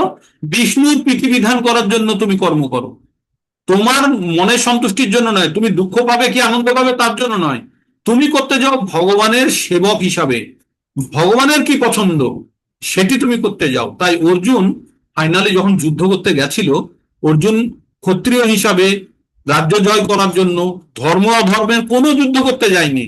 অর্জুন রোবট হয়ে গেছিল। কি রোবট? ভগবানের দাস, ভগবানের ভক্ত। ভগবান বলেছে যুদ্ধ করেছে, কেন করছে, কিভাবে করছে, কোনো প্রশ্ন নেই অর্জুনের, সমস্ত প্রশ্ন আগে নিরসন হয়ে গেছে। তাই অর্জুন যে কাজটি করেছিল, অর্জুন হয়েছিল ভগবানের পরম ভক্ত হিসাবে অর্জুন আদেশ পালন করেছে, যা করতে বলেছে তাই। আমরা অফিসে কখনো কখনো হয় না, কোনো কাজ একটা জুনিয়রকে আপনি বললেন, সে বললো স্যার এই কাজটা করলে এই হবে ওই হবে, অনেক বাহানা মারছে কাজ না করার জন্য। তখন কি বলে, আচ্ছা আমি বলছি তুই করতো, তারপরে যা হবে আমি দেখে নেবো, ভালো মন্দ যা হোক আমার, তুই যা করে আয়। তখন ওভাবে করতেই হবে, যাক ভালো হোক আর মন্দ হোক। তো অর্জুন সেই রকম ভাবে কাজ করেছে যে ভগবান বলেছে আমি যাচ্ছি। তাই যখন আমরা ভগবদ গীতার শেষে চলে আসব, তখন অর্জুন বলবে যথা ইচ্ছসি তথা করব। অর্জুনকে বলবে, অর্জুন তখন বলবে করিষ্যে বচনং তব, বলছে আমি আপনার আজ্ঞা পালন করছি। যুদ্ধ অহম যুদ্ধম গচ্ছামি বলবে না, তখন বলবে আমি করিষ্যে বচনং তব, আপনার আমি কথা, আপনি যা বলছেন সেটা আমি শুনছি, সেটা আমি পালন করছি। তো এইভাবে তাহলে আমাদের অকর্ম করতে হবে। আমাদের কর্ম করতে গেলে আমাদের ভগবানের প্রীতি বিধান করার জন্য, ভগবানের মনের সন্তুষ্টি বিধান করার জন্য আমাদের কর্ম করতে হবে। এগুলো বারবার পড়বো, এই জিনিসটাই আমরা পড়বো। হ্যাঁ, তারপরে আমরা আরেকটু যদি ভিতরে প্রবেশ করি তাহলে আমরা কি জানতে পারি? এবার দেব দেবতাদের সঙ্গে আমাদের ইন্টারাকশন হয় কাদের? আমাদের দুটো স্তর জানতে হবে। একটা হচ্ছে ভগবান, ভগবান কিন্তু একজনই, আর দেবতা কখনো মিক্স করবেন না, ভগবান আলাদা দেবতা আলাদা। ভগবান হচ্ছে অনাদি গোবিন্দ, সর্বকারণ, আর দেবতা যেমন অন্যান্য দেবতা আমরা যাদের নাম নিয়ে পুজো করি, সরস্বতী লক্ষ্মী বা এগুলো যাদের যাদের আমরা দেবতা বলি, তারা সব ভগবানের আজ্ঞা বাহক, তারা ভগবানের দেওয়া ডিপার্টমেন্ট হ্যান্ডেল করে। ঠিক আছে, এক একজন এক একটা ডিপার্টমেন্ট হ্যান্ডেল করছে। এটা নিয়ে অনেক বড় তর্ক বিতর্ক হয়ে যাবে, এই পর্যন্তই জানুন। দেবতারা হচ্ছে পোর্টফোলিও হোল্ডার, আর ভগবান হচ্ছেন সবকিছুর অধীশ্বর। তিনি পোর্টফোলিও হোল্ডার নয়, তিনি হচ্ছেন মালিক। আর দেবতারা হচ্ছে তার অধীনে নিযুক্ত করা ব্যক্তিত্ব। ইভেন দেবতাদের মধ্যে শ্রেষ্ঠ হচ্ছে ব্রহ্মা, যে সৃষ্টি করেছে। ব্রহ্মারও একদিন মৃত্যু হয়ে যায়, জানেন? ব্রহ্মারও মৃত্যু হয়, 311 লক্ষ কোটি বছর পরে ব্রহ্মারও মৃত্যু হবে, আবার আর একজন নতুন ব্রহ্মা আসবে। তো তাহলে কারো রক্ষে নেই। এই পৃথিবীর নাম মর্ত্যলোক, বা যত লোক আছে প্রত্যেকেরই মৃত্যু হবে। হ্যাঁ, তো আমাদের তাই দেব দেবতাদের এগুলো পোর্টফোলিও, তাই দেব দেবতাদের সঙ্গে যখন আমরা আদান প্রদান করি তখন দেব দেবতারা খুশি হয়, খুশি হয়ে আমাদেরকে কিছু প্রদান করে। দেব দেবতারা যখন কেউ আদান প্রদান করে তখন দেব দেবতারা খুশি হয় এবং আমাদেরকেও আমাদের কাঙ্ক্ষিত বস্তু ওরা দিতে পারে। যেমন একটা ডিস্ট্রিক্টে ডিএম আছে, ডিএম প্রধানমন্ত্রীর আজ্ঞা পালন করে, কিন্তু ডিএম দেশের মালিক নয়, সে আজ্ঞাবাহক মাত্র। আজ না হলে কাল ডিএম চেঞ্জ হতে পারে, কিন্তু ওই ডিএম এর অফিসটা ওটাই থাকবে, তাই না? ডিএম এর সিল ওটাই থাকবে, নামটা পাল্টাবে কিন্তু ডিএম একই থাকবে। তেমনই দেব দেবতাদের পোর্টফোলিও সেম, কিন্তু ব্যক্তি চেঞ্জ হয়ে যেতে পারে। আপনাদের মধ্যে অনেকে কেউ যদি খুব অনেক পুণ্য অনেক ভালো কাজ করে দেব দেবতা হতে পারেন আপনারা। স্বর্গে গিয়ে কোনো দেবতা হতে পারেন, গন্ধর্ব হতে পারেন, অপ্সরা হতে পারেন। সেখানে অনেক সুখ ভোগ করার পরে আবার হয়তো পৃথিবীতে ফিরে আসতেই হবে, কারণ নিয়ম বলছে যে পাপ্য পুণ্য কিতাং লোকানুষ্ঠিত সরস্বতী সমা। তারপরে বলছে তেতাং ভুক্তা স্বর্গলোকম বিশালম শীর্ণে পুণ্য মর্তলোকম বিশন্তি। যখন আপনার পুণ্য শেষ হয়ে যাবে, দীঘাতে ঘুরতে গেলেন, হোটেলে থাকলেন, টাকা দিলেন, যে আপনার টাকা শেষ, বাড়িতে ফেরত। এমনই আপনি এই পৃথিবীতে কাজ করে পুণ্য উৎপন্ন করলেন, করে যজ্ঞ করে ভগবানের কাছে দেবতাদের কাছে প্রার্থনা করে স্বর্গ লাভ করলেন, স্বর্গে অনেক দিন আনন্দ ভোগ করলেন, করে পুণ্য শেষ, মর্তলোকে বিশন্তে আবার ফিরে আসলেন। এসে আবার কি করলেন, ওই এবং ত্রয়ী ধর্মানুপন্ন গতাগতম কামাকাম লভান্তে, আবার সেই বেদের নিয়ম অনুযায়ী যজ্ঞ করলেন, আবার স্বর্গ চাইলেন, পাপ নাশ হলো, স্বর্গে গেলেন, আবার কাটিয়ে আসলেন। এইভাবেই চক্র চলতে থাকবে। এটা কি ভালো? না এর থেকে একবারে এমন জায়গায় যাওয়া যেখানে গেলে আর কোনো কষ্ট নেই, দুঃখ নেই, জ্বালা নেই, চরম শান্তির জায়গা পাওয়া যাবে, সেটা ভালো। তো তাই ভগবান এইভাবে বলছেন, দেবান দেবান ভাবয়ত তানেন, দেবান ভাবয়তানেন, তে দেবা ভাবয়ন্ত বা পরস্পরম ভবয়ন্ত শ্রেয় পরম পরম বাপসথ। বললেন, তোমাদের যজ্ঞ অনুষ্ঠানে প্রীত হয়ে দেবতারা তোমাদের প্রীতি সাধন করবেন। এইভাবে পারস্পরিক বিধিবিধান করার মধ্যে তোমরা পরম মঙ্গল লাভ করবে। কি বললো? যখন আমরা দেব দেবতা পুজো করি, দেব দেবতারা সন্তুষ্ট হয়ে আর তারা আমাদেরকে কিছু প্রদান করেন, প্রীতি দান করেন, কিছু আমাদেরকে দান করেন না। আর এইভাবেই আদান প্রদান চলতে থাকে, মনুষ্যের সঙ্গে দেবতাদের একটা আদান প্রদান চলতে থাকে। তাই এইবার কি বলছে, দেবতারা এবার খুশি হয়ে আমাদেরকে কিছু উপহার দিল। সেই উপহারটা যদি আমরা তাদেরকে আবার না অর্পণ করে নিজে নিজে যদি খেয়ে নিই, তাহলে আমাদেরকে চোর বলা হচ্ছে। কি বলা হচ্ছে? আমাদেরকে চোর বলা হচ্ছে। তাই বলছেন, ইষ্টান ভোগান হি বো দেবা দাস্যন্তে যোগ্য ভাবিতাহা তদ্দত্তান পদায় এভ্যৌ যো ভুঙ্ক্তে স্তেন এ বসে। বলছে, যজ্ঞের ফলে সন্তুষ্ট হয়ে দেবতারা আমাদের বাঞ্ছিত ভোগ্য বস্তু প্রদান করেন, কিন্তু দেবতাদের প্রদত্ত বস্তু তাদের নিবেদন করে যারা খায় তারা অবশ্যই চোর।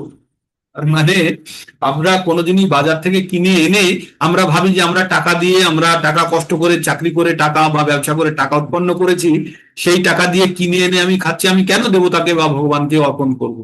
তো বলছে, তাদেরকে বলছে চোর। বলছে টাকা খেয়ে কেউ থাকতে পারবে না, তাকে তো এই ভগবানের প্রকৃতি থেকে উৎপন্ন কোনো পদার্থ গ্রহণ করছে, তাই না? তো তাই তাদেরকে ওটার জন্য কৃতজ্ঞতা ব্যক্ত করা স্বরূপ দেবতাদেরকে আমাদেরকে অর্পণ করা উচিত। হ্যাঁ, যদি আমরা না করি তাদেরকে বলছে চোর। পরেরটা এবার আরো বড় কথা বলবে। পরেরটা এবার কি বলছে, তাহলে আমরা যজ্ঞ করলাম, করে আমরা যে জিনিসটা পেলাম সেটা যদি দেবতাকে অর্পণ না করে যদি আমরা গ্রহণ করলাম, তাহলে আমাদেরকে কি বলা হলো? চোর বলা হলো। হ্যাঁ, আচ্ছা, পরেরটা এবার শুনুন। যজ্ঞাশিষ্টা অসীন সন্ত মুচ্যন্তে সর্বকিলবিষে ভুঙ্গতে ভুঞ্জতে তঘনাং পাপা যে পচ্যান্ত আত্মকারণ। বলছে, যজ্ঞের ফলে যজ্ঞ থেকে যে জিনিসগুলো পাওয়া গেল সেগুলো সব ধরনের পাপ মুক্ত জিনিস পাওয়া গেল। এবার এই জিনিসগুলো যদি কেউ যদি নিজের আত্মতৃপ্তির জন্য গ্রহণ করে, যার থেকে পেল ভগবানকে অর্পণ না করে যদি কেউ সেটা গ্রহণ করে নিজের ইচ্ছা ইন্দ্রিয় তৃপ্তির জন্য, তাহলে সেটাকে বলছে পাপ খাওয়ার সঙ্গে সমতুল্য। ভেজ খাচ্ছেন বা নন ভেজ খাচ্ছেন সেটা ম্যাটার নয়, আমরা যে কোনো প্রকৃতি থেকে খাদ্য নিয়ে যদি ভগবানকে অর্পণ না করি তাহলে বলছে পাপ গ্রহণ করা। তাই বলছে ভগবত ভক্তরা সমস্ত পাপ থেকে মুক্ত হয়, কারণ তারা যোগ্য বিশিষ্ট অন্নাদি গ্রহণ করে, তারা কেবল নিজেদের ইন্দ্রিয় তৃপ্তির জন্য রান্না করে না, তারা পাপই ভোজন করে। আর যারা ইন্দ্রিয় তৃপ্তির জন্য নিজের জন্য যারা রান্না করে খায় তারা পাপ ভোজন করে। আমি বলছি না, এগুলো বইতে লেখা আছে, হ্যাঁ, ভগবত গীতায় লেখা আছে। আপনার প্রথমেই শর্ত মেনেছেন, গভীর শ্রদ্ধা সহকারে ভগবত গীতার জ্ঞানকে আপনারা অর্জন করবেন। তাই এখানে যে কথাগুলো লেখা আছে অন্তত এখন আপনাদের এগুলোকে সত্য বলে মেনে নিতে হবে। তাই এই গ্রন্থে কি লেখা আছে বলছে, আমরা যজ্ঞ কাকে বলে, এবার যজ্ঞের সংজ্ঞায় চলে যাব। তার এইটুকু জেনে নিন, যজ্ঞ অবশিষ্ট, যজ্ঞের ফলে আমরা যে অন্ন পাই, যজ্ঞের ফলে যে অন্ন পাই সেই অন্ন অর্থাৎ খাদ্য পদার্থ, সেগুলি যদি অর্পণ না করে, যার দ্বারা পেলাম তাকে যদি অর্পণ না করে যদি খাই, নিজের ইচ্ছা ইন্দ্রিয় সমূহে আমাদের পেট ভরানোর জন্য যদি আমরা গ্রহণ করি, তাহলে সেখানে আমরা পাপ খাচ্ছি। ঠিক।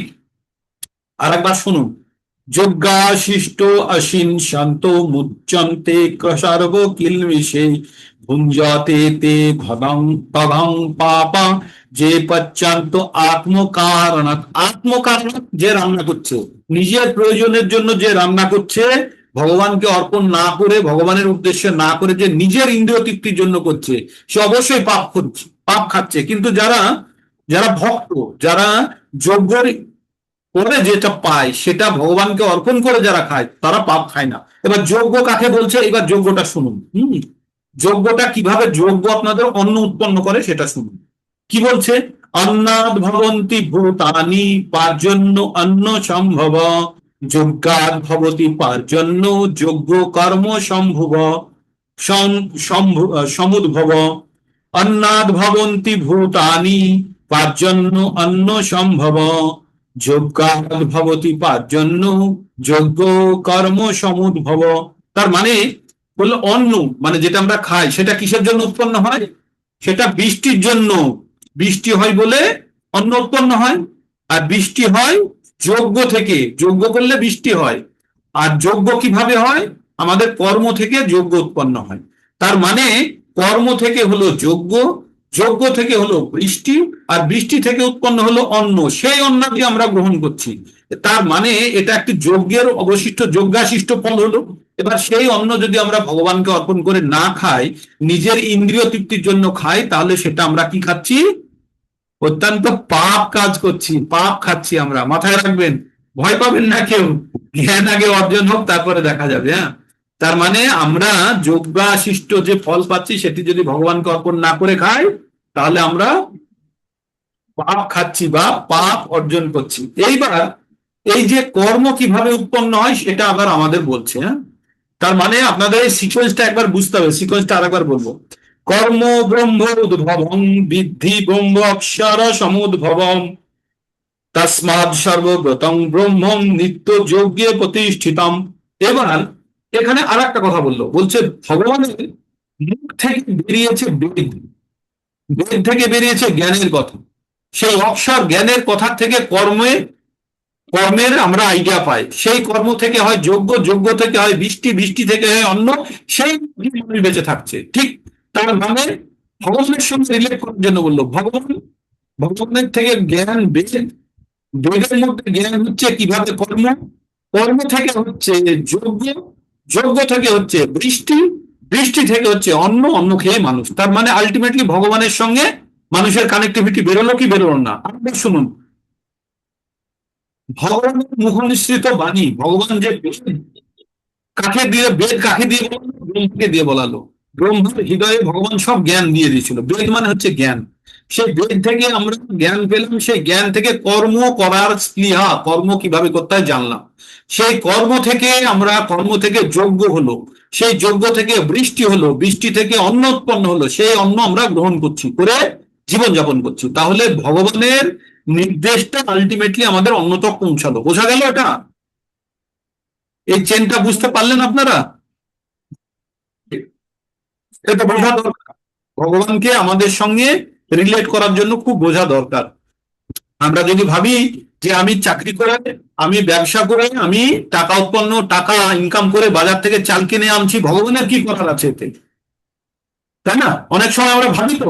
কিন্তু চালটা কে উৎপন্ন করলো? কোথায়? আপনি বাড়িতে বসে ঘরে চাল উৎপন্ন করুন তো, আপনাকে 2000 কোটি টাকা দিচ্ছি, করুন, চাল উৎপন্ন হবে? টাকা তো কাগজ। কিন্তু চাল উৎপন্ন করতে গেলে কৃষক বলছে আমি চাল উৎপন্ন করেছি, করুক তো কৃষক। ধান ছড়িয়ে দিয়ে বৃষ্টি যদি না হয়, যদি সূর্য না বেরোয়, ধান হবে? হবে না। বা যদি বর্ষা এমন হয়ে গেল পুরো ডুবিয়ে দিয়ে থাকলো, ধান হবে? হবে না। তার মানে আমরা যে সমস্ত কাজ করে আমাদের ক্লেম গুলো নিই, আমাদের খুব সীমিত কাজ করি, তাই আমাদের ফলের আশাটা, আমাদের ফলের কারণ জানলে হবে না। আরো অনেকগুলো ফ্যাক্টর আছে যেটা ফলকে নির্ধারণ করে, আমরা একটা অংশ মাত্র। আমরা 18 নম্বর অধ্যায়ে পড়বো যে কোনো কিছুর ফল কিভাবে নির্ধারিত হয়, তাই না? তো এতদূর তাহলে আমরা বুঝে গেলাম। 14 14 15-তে আমরা বুঝে গেলাম যে কিভাবে আমরা ভগবানের মুখ থেকে বাণী, বাণী থেকে জ্ঞান, জ্ঞান থেকে বেদ, বেদ থেকে বেদের থেকে কর্মের সংজ্ঞা, কর্ম থেকে যজ্ঞ, যজ্ঞ থেকে বৃষ্টি, বৃষ্টি থেকে অন্ন, অন্নকে মানুষ জীবন ধারণ করছে। তার মানে আমরা কিভাবে ভগবানের সঙ্গে কানেক্ট হলাম। এইবার বলছে এবং প্রবর্তিতং চক্র নানুবর্তয়তি য অঘায়ু ইন্দ্রিয়া রাম মোঘং পার্থ স জীবিতি। কি বললেন? হে অর্জুন, যে ব্যক্তি মানুষ্য জীবনে বেদের দ্বারা প্রতিষ্ঠিত যজ্ঞ অনুষ্ঠানের পন্থা অনুসরণ করে না, সেই ইন্দ্রিয় সুখে লিপ্ত পাপী ব্যক্তিরা বৃথা জীবন যাপন করে। কি বললো এখানে? কারা পাপী? আমি বলছি না, এগুলো এগুলো লেখা আছে ভগবত গীতায়। এবার ভগবত গীতাতে এবার যদি আপনাদের মনের সঙ্গে যদি সংগ্রাম হয় যে এইসব কথা আমার শুনতে ভালো লাগছে না, তাহলে কিন্তু কিছু করার নেই। এগুলো ভগবতায় লেখা আছে। কি লেখা আছে? এবং প্রবর্তিতং চক্রং, এইভাবে চাকা ঘুরছে, চাকা নানু বর্তয়তি য অঘায়ু ইন্দ্রিয়াত্ম মোঘং পার্থস জীবিতঃ জীবিতি। তার মানে এটার অর্থ হচ্ছে, হে অর্জুন, যে ব্যক্তি মনুষ্য জীবনে বেদের দ্বারা প্রতিষ্ঠিত যজ্ঞ অনুষ্ঠানের পন্থা অনুসরণ করে না, ইন্দ্রিয় সুখে লিপ্ত হয়, সে ব্যক্তি বৃথা জীবন ধারণ করে। আমরা বেদের কথা কি শুনলাম একটু আগে? কি বললো কথাটি? বললো বেদের জ্ঞান থেকে কি হলো কর্ম, কর্ম থেকে যজ্ঞ, যজ্ঞ থেকে বৃষ্টি, বৃষ্টি থেকে অন্ন, অন্ন খেয়ে মানুষ আমরা জীবন ধারণ করছি। তাহলে আমরা কিভাবে ঈশ্বরের সঙ্গে যুক্ত? এ বলছে যে ব্যক্তি মনুষ্য জীবনে বেদের দ্বারা প্রতিষ্ঠিত যজ্ঞ অনুষ্ঠানের পন্থা, এই যে আমরা যে পন্থাটা, তার মানে কি বললো? যে ভগবানকে অর্পণ করে গ্রহণ করো, তাহলে পুরো সাইকেলটা কমপ্লিট হচ্ছে। কিন্তু আমরা যখন নিজেই ভগবানকে চ্যালেঞ্জ করি যে ভগবান আবার কে, আমরাই নিজেরা টাকা ইনকাম করে আনছি, এর মধ্যে ভগবান কোত্থেকে আসলো, তাই না? যারা বেশি জ্ঞানী ব্যক্তি, যারা জড়জাগতিক বেশি জ্ঞানী ব্যক্তি, তারা কি বলে? আমি টাকা ইনকাম করেছি, ভগবান এখানে কোত্থেকে আসলো? আমার টাকা দিয়ে চাল কিনেছি, আমি যেমন খুশি আমি চাল খাই, সিদ্ধ করি, ফেলে দিই, সেগুলো আমার। কিন্তু আমাদের সীমিত ক্ষমতা আমাদের জানতে হবে। তাই এখানে বলছে যে ব্যক্তি মনুষ্য জীবনে বেদের দ্বারা প্রতিষ্ঠিত যজ্ঞ অনুষ্ঠানের পন্থা অনুসরণ করে না, ইন্দ্রিয় সুখে লিপ্ত, সেই পাপী ব্যক্তি বৃথা জীবন ধারণ করে। তো এইভাবে এই ভগবান এগিয়ে নিয়ে যেতে যেতে আপনাদেরকে আরেকটু জায়গাতে যাই। এবার বলছে, কর্মণ্যৈব হি সংসিদ্ধি মাস্তিতা জনকাদয় লোক সংগ্রহ মেবাপি সংপশ্যন কর্তুম অর্হসি। কর্মণ্যৈব হি সংসিদ্ধি মাস্তিথা জনকাদয়, জনকাদয় মানে জনক এবং অন্যান্য রাজারা, লোক সংগ্রহ মেবাপি সংস্পশ্যন কর্তুম অর্হসি। তো এখানে বললেন যে জনক আদি রাজারাও কর্মের দ্বারা সংসিদ্ধি প্রাপ্ত করেছিলেন, অতএব জনসাধারণকে শিক্ষা দেওয়াই তোমার কর্তব্য হওয়া উচিত। অর্জুনকে বলছে যে রাজারাও কর্ম করে, এই এই জিনিসটা আমরা এবার বুঝবো যে কর্ম প্রত্যেকের করা উচিত, কর্ম না করে কেউ থাকতে পারবে না। আর বড় বড় ব্যক্তিরা কর্ম করে কেন? বড় বড় ব্যক্তিরা শিক্ষা দেওয়ার জন্য, সেই কথাটি এখন বলা হবে।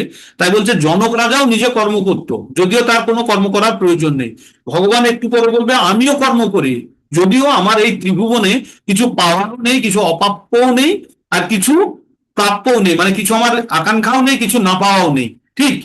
তাই এখানে বলছে, তাই এখানে খুব একটা গুরুত্বপূর্ণ শ্লোক দিয়ে বলল যারা শ্রেষ্ঠ ব্যক্তি, যারা রোল মডেল, তারা যে যে কাজগুলো করে বাকি লোকেরা তাই ফলো করে। যেমন শাহরুখ খান বা রানী মুখার্জি বা কারা কারা, যেমন হিরো হিরোইন আছে, তারা যে অ্যাডভার্টাইজমেন্ট করে বাকি লোকগুলো দেখে সেগুলো শেখে না। বলে এই কোকা কোলা খাবো, এই অমুক খাবো, তমুক খাবো, এই অ্যাডভার্টাইজমেন্ট করেছে ঋত্বিক রোশন, কি কি ডিউ ফিউ সব অ্যাডভার্টাইজমেন্ট করে। হ্যাঁ, সলমান খান কোকা কোলা খেয়ে ফেললো, লোকে ভাববে আমি খেলে সলমান খান হয়ে যাবো, তাই না? তো শ্রেষ্ঠ ব্যক্তিরা যা করে বাকি লোকেরা তাই অনুসরণ করে। তাই বলছে যজ্জত আচরতি শ্রেষ্ঠ, যজ্জত আচরতি শ্রেষ্ঠ তত্তৎ এগো ইতর জন, মানে সাধারণ ব্যক্তিরা সেটাকে বলে সজ কমনাম কুরুতে লোকাস তদ অনুবর্ততে। তার মানে বলছে শ্রেষ্ঠ ব্যক্তিরা যারা রোল মডেল, তারা যে কাজগুলো করে সাধারণ ব্যক্তিরা সেটাকে ফলো করে, করে তারা চলতে থাকে। তাই বলছে এখানে তার অর্থ কি বলেছে, শ্রেষ্ঠ ব্যক্তি যেভাবে আচরণ করেন সাধারণ মানুষেরা তাকে অনুসরণ করে, আর তিনি যা প্রমাণ বলে স্বীকার করেন সমগ্র পৃথিবী তাই অনুগমন করে। তারা আমরা তাই তো করি না? একটা সাবানের অ্যাডভার্টাইজমেন্ট দেখলে ভাবি যে ওই সাবানটা মাখলে ফর্সা হয়ে যাবো, তাই না? অনেকে ভাবে না? ফেয়ার অ্যান্ড লাভলির কত অ্যাডভার্টাইজমেন্ট চলতো আগে, তাই না? কালো কালো মানুষগুলো ভাবতো যে আমরা সবাই ফর্সা হয়ে যাবো ফেয়ার অ্যান্ড লাভলি মেখে। তাই তারপরে বললো নামে পার্থাস্তি কর্তব্যং ত্রিষু লোকেষু কিঞ্চন নাম নাম বাপ্তম নাম বাপ্তম অবাপ্তম তত্ত্ব এগো চ কর্মাণি। বললো ভগবান বললেন ওই কথাটি আমি একটু আগে বললাম, যেটা এই ত্রিজগতে আমার কিছু কর্তব্য নাই, আমার অপ্রাপ্যও কিছু নেই, অপ্রাপ্যও কিছু নেই, অপ্রাপ্তও কিছু নেই, শুধু তবু আমি কর্মে ব্যস্ত আছি, তবু আমি কর্মে ব্যস্ত আছি। বলছে আমি যদি কর্ম না করি তাহলে অন্যান্য লোকেরা অলস হয়ে আমাকে ফলো করবে, যে আরে রাজাই তো কাজ করে না, আমরা কেন কাজ করব, তাই না? তো সেই জন্য শুভেন্দু বাবু দেখুন না, সকাল সন্ধ্যে দৌড়ছে, এই করছে ওই করছে, কারণ সে যদি বসে আয়াস করে বাকি লোকরাও আয়াস করতে শুরু করে দেবে। তাই বলছে এখানে, হে পার্থ, আমি অনলস ভাবে কর্তব্য কর্মে প্রবৃত্ত না হই তবে আমার অনুবর্তী হয়ে সমস্ত মানুষ কর্ম ত্যাগ করবে। এইবার আমরা ধীরে ধীরে একটু অন্য দিকে যাব, অন্য দিকে যাব মানে, তাই বলছে কর্মফলের প্রতি আসক্ত না হয়ে তাদের, অজ্ঞানীরা যেমন কর্মফলের প্রতি আসক্ত হয়ে তাদের কর্মকর্তব্য করে, তেমন জ্ঞানীরা অনাসক্ত হয়ে একই কর্ম করে। হ্যাঁ, করেন কেবল মানুষকে সঠিক পথে চালিত করার জন্য। দুই ধরনের ব্যক্তি হচ্ছে, একটা জ্ঞানী আর অজ্ঞানী। অজ্ঞানীরা ফলের প্রতি আসক্ত হয়ে কাজটি করছে, আর জ্ঞানীরা ফলের প্রতি অনাসক্ত হয়ে কাজটি করছে। তাই জ্ঞানীদের উচিত অজ্ঞানীদেরকে সাহায্য করা এই পথে, এবার তাদেরকে বিভ্রান্ত না করে সাহায্য করা। এইবার আমরা চলে যাব সেই শ্লোকটি যেটি একটু আগে বললাম। শ্লোকটি খুবই গুরুত্বপূর্ণ, এই পরবর্তীতে যখনই আমরা পড়বো এই শ্লোকটি বারবার উদ্ধৃত হবে। প্রকৃতে ক্রিয়ামানানি গুণেই কর্মাণি সর্বস্ব অহংকার বিমূঢ়াত্মা কর্তাহামিতি মান্যতে। বলছে অহংকার বশত জীব ভাবে আমি করেছি আমি করেছি, কিন্তু প্রকৃত অর্থে জীব মোহাচ্ছন্ন হয়ে প্রকৃতির তিন গুণ দ্বারা ক্রিয়ামান সমস্ত কার্যকে স্বীয় বলে মনে করে। মানে প্রকৃতির দ্বারাই কাজটা করছে, কিন্তু আমরা ভাবি আমরা করেছি, কিন্তু বিবেচনা পূর্বক নিজেকে কর্তা বলে, স্বীয় কাজ বিবেচনা পূর্বক নিজেকে কর্তা বলে মনে করে। কারা? মূর্খ, যারা অহংকারী ব্যক্তি, তারা ভাবে যে আমি করেছি আমি করেছি, কিন্তু আমরা কোনো কিছু করি না, আমরা প্রকৃতির গুণ দ্বারা চালিত হয়ে কাজটা করি, আমরা প্রকৃতির।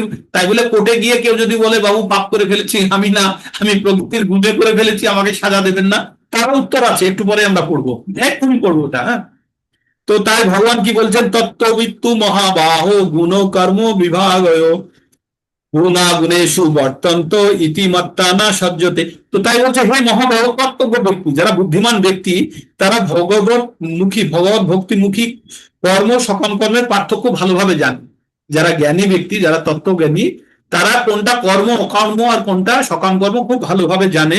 কখনো ইন্দ্রিয় ভোগাত্ম, নিজের ইন্দ্রিয় ভোগের জন্য কখনো প্রবৃত্ত হয় না। কারণ তত্ত্বজ্ঞানীরা, যাদের বুদ্ধি আছে, যারা জ্ঞান লাভ করেছে, তারা ইন্দ্রিয় সুখের জন্য করে না। তারা কি জানে, ভগবানের ইন্দ্রিয়কে সুখ দেওয়াই আমার প্রধান কর্তব্য, সেগুলো পরে আসবে। এইবার প্রকৃতি গুণে সম্মূঢ়া সজ্জন্তে কর্ম গুণ কর্ম সুখ তান কিৎসন্ন বিধো মন্দান কৃষ্ণ ভিন্ন বিচার জড়প্রকৃতির গুণের দ্বারা মোহাচ্ছন্ন হয়ে অজ্ঞান ব্যক্তিরা জাগতিক কার্যকলাপে প্রবৃত্ত হয়, তাতে আসক্ত হয়ে পড়ে, কিন্তু তাদের কর্ম নিকৃষ্ট হলেও তত্ত্বজ্ঞানী পুরুষেরা সেই মন্দবুদ্ধি ও অল্পজ্ঞ ব্যক্তিকে বিচলিত করা উচিত নয়। তার মানে এই জ্ঞানী অজ্ঞানীর কথা বলা হলো, যারা অজ্ঞানী তারা না জেনে তারা এই জড়জগতে মহাচ্ছন্ন হয়ে কাজ করছে, তাদেরকে কিন্তু ডিস্টার্ব করা উচিত নয়। তাদের কি করা উচিত? ছোট ছোট করে বোঝানো উচিত, ছোট ছোট করে, একজনে না তুই ভুল করছিস অমুক না, এই কাজটা এইভাবে এইভাবে করলে হয়। তাই বললো তাদেরকে বিচলিত করা উচিত নয়। এবার তাদেরকে কি করা উচিত? তাই অর্জুনকে বললো, অর্জুন তুমি এসব ছাড়ো, মই সর্বাণি কর্মাসি কর্মাণি সংন্যাস্য আধ্যাত্ম চেতসা নিরাশি নির্মম ভূতা যুদ্ধস্য বিবাহত জল। তাই অর্জুনকে বললো, অর্জুন তুমি সব বলো, তুমি আধ্যাত্ম চেতনা সম্পন্ন হয়ে সমস্ত কর্ম আমাকে অর্পণ করো। ভগবান বললেন যে সমস্ত কর্ম তুমি আমাকে অর্পণ করো, আমাকে অর্পণ করে তুমি আধ্যাত্ম চেতনায় যুক্ত হয়ে আমাকে অর্পণ করো, করে তুমি নিষ্কাম মমতা শূন্য নির্মম।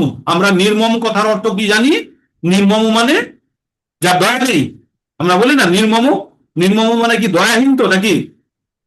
না, নির্মম মানে দয়াহীন নয়, মমত্ববোধহীন, আমার আমার জিনিসটা নয়। আমরা সবসময় নির্মমকে দয়াহীনের সঙ্গে মিলিয়ে ফেলি। নির্মম কথার অর্থ হচ্ছে নির্মম, আমার নয়, আমার তো বোধ নেই তাতে, আমার আসক্তি নেই তাতে, সেটি হচ্ছে নির্মম। তাই এখানে বলছে অর্জুন তুমি তোমার সমস্ত কর্ম আমাকে সমর্পণ করো, নিষ্কাম মমতা শূন্য শোক শূন্য হয়ে তুমি যুদ্ধ করো। হ্যাঁ, অর্জুন আবার ফেসে গেল। অর্জুন তো শুধু খুঁজছিল যুদ্ধ না করতে হয়, জ্ঞান ফ্যান নিয়ে যদি কাজ চলে যায় খুব ভালো হয়, কিন্তু না, অর্জুনকে আবার যুদ্ধের কথা বলে দিল। তাই ভগবান কি বললো? নিরাশী নির্মম ভূতা যুদ্ধাস্য বিগত জড়। তোমার মনের মধ্যে যে অজ্ঞানতার জ্বর চড়ে আছে, সেই জ্বরটাকে সরাও, সরিয়ে তুমি যাও গিয়ে যুদ্ধ করো। তারপরে এবার আমরা এমন একটা জায়গায় প্রবেশ করবো, একটু নতুন এরিনাতে ঢুকবো আমরা। এরিনাটা কি, কোন এরিয়াতে আমরা ঢুকবো? এইবার ভগবান বলছেন, এখান থেকে একটু আরেকটু মন দিন। এবার এতক্ষণ পর্যন্ত যেগুলো শুনছেন একটু শুষ্ক শুষ্ক লাগবে, প্রথম প্রথম তো শুষ্ক লাগবে, আমাদেরই লাগে, তো আপনাদের তো লাগবে, চিন্তার কিছু নেই।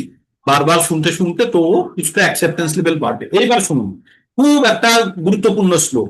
শ্রেয়াং স্বধর্ম বিগুণঃ পরো ধর্মাৎ সদনুষ্ঠিতাৎ স্বধর্মে নিধনং শ্রেয় পরো ধর্ম ভয়াবহ। বলছে শ্রেয়াং স্বধর্ম বিগুণঃ, নিজের ধর্ম যদি খারাপ হয় সেটাও ভালো, পর ধর্ম সদনুষ্ঠিতা, অন্যের ধর্ম ভালোভাবে করার থেকে। আমার ধর্ম, ধর্মটা কি সেটা আলাদাভাবে বলছি, আমার ধর্ম যতই খারাপ হোক সেটাই পালন করি, অন্যের ধর্ম ভালো দেখে সেটাতে পালন করার থেকে। স্বধর্মে নিধনং শ্রেয়, যদি নিজের ধর্মে যদি আমার মৃত্যু হয়ে যায় সেটাও ভালো, পর ধর্ম ভয়াবহ, অন্যের ধর্মকে অনুসরণ করা অত্যন্ত কঠিন। এবার ধর্মটা কি? ধর্মটা হচ্ছে আমার গুণ, আমার বৈশিষ্ট্য।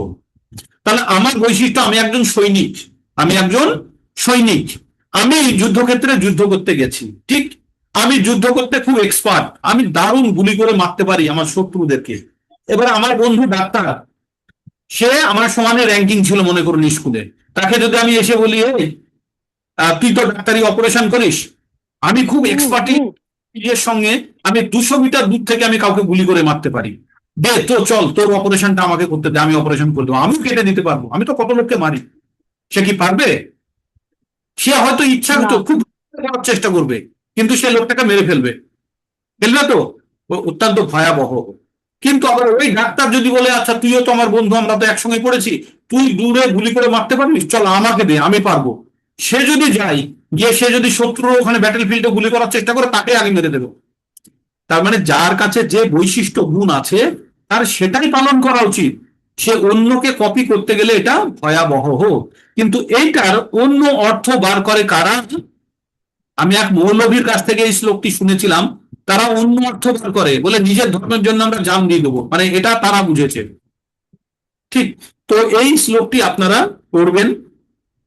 তারপরে এবার অর্জুন ভগবানকে জিজ্ঞেস করছে, ভগবান আচ্ছা এমন কেন হয় যে আমার ইচ্ছে নেই তবুও মনে হচ্ছে কে যেন আমাকে দিয়ে এই কাজটি করিয়ে নিল, আমার ইচ্ছার বিরুদ্ধে কখনো কখনো জোর করে আমাকে দিয়ে পাপ কাজ কেউ করিয়ে নেয়।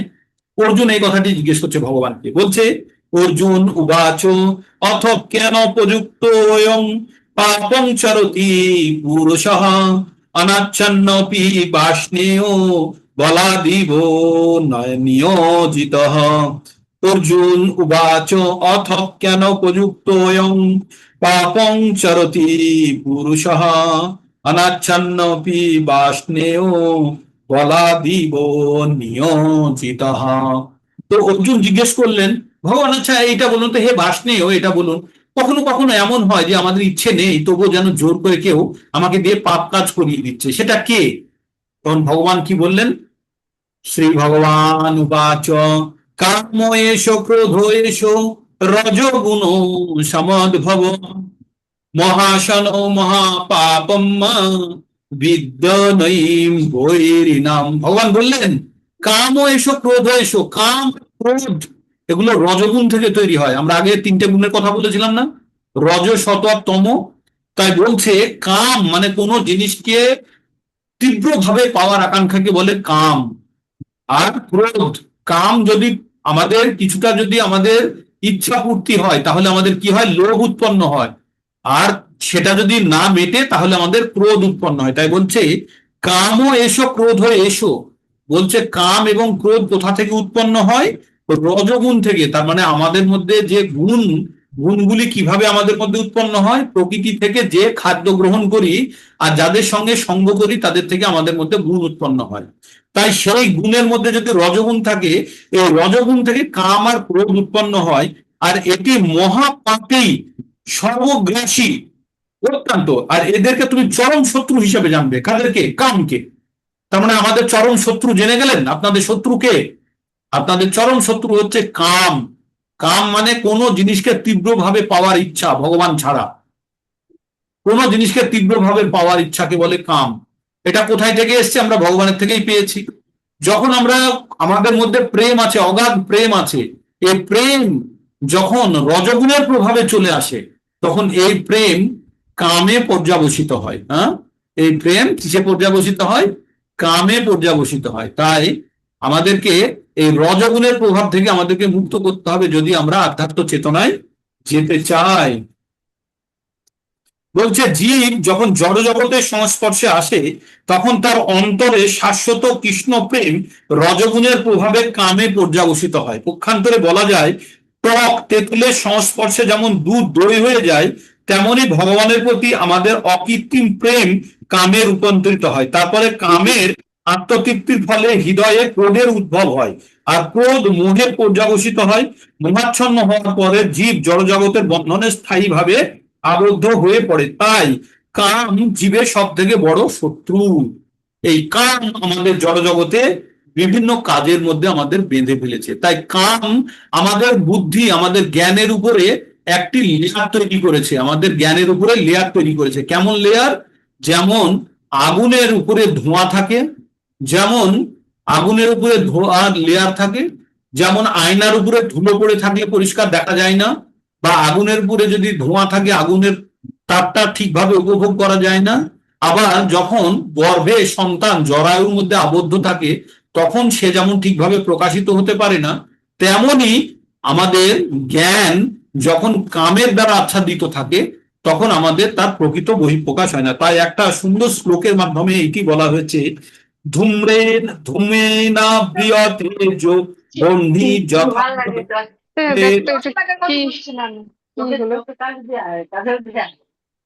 যথাম্লেন প্রীত গর্ভস্তথা তেনেদা আবৃতম।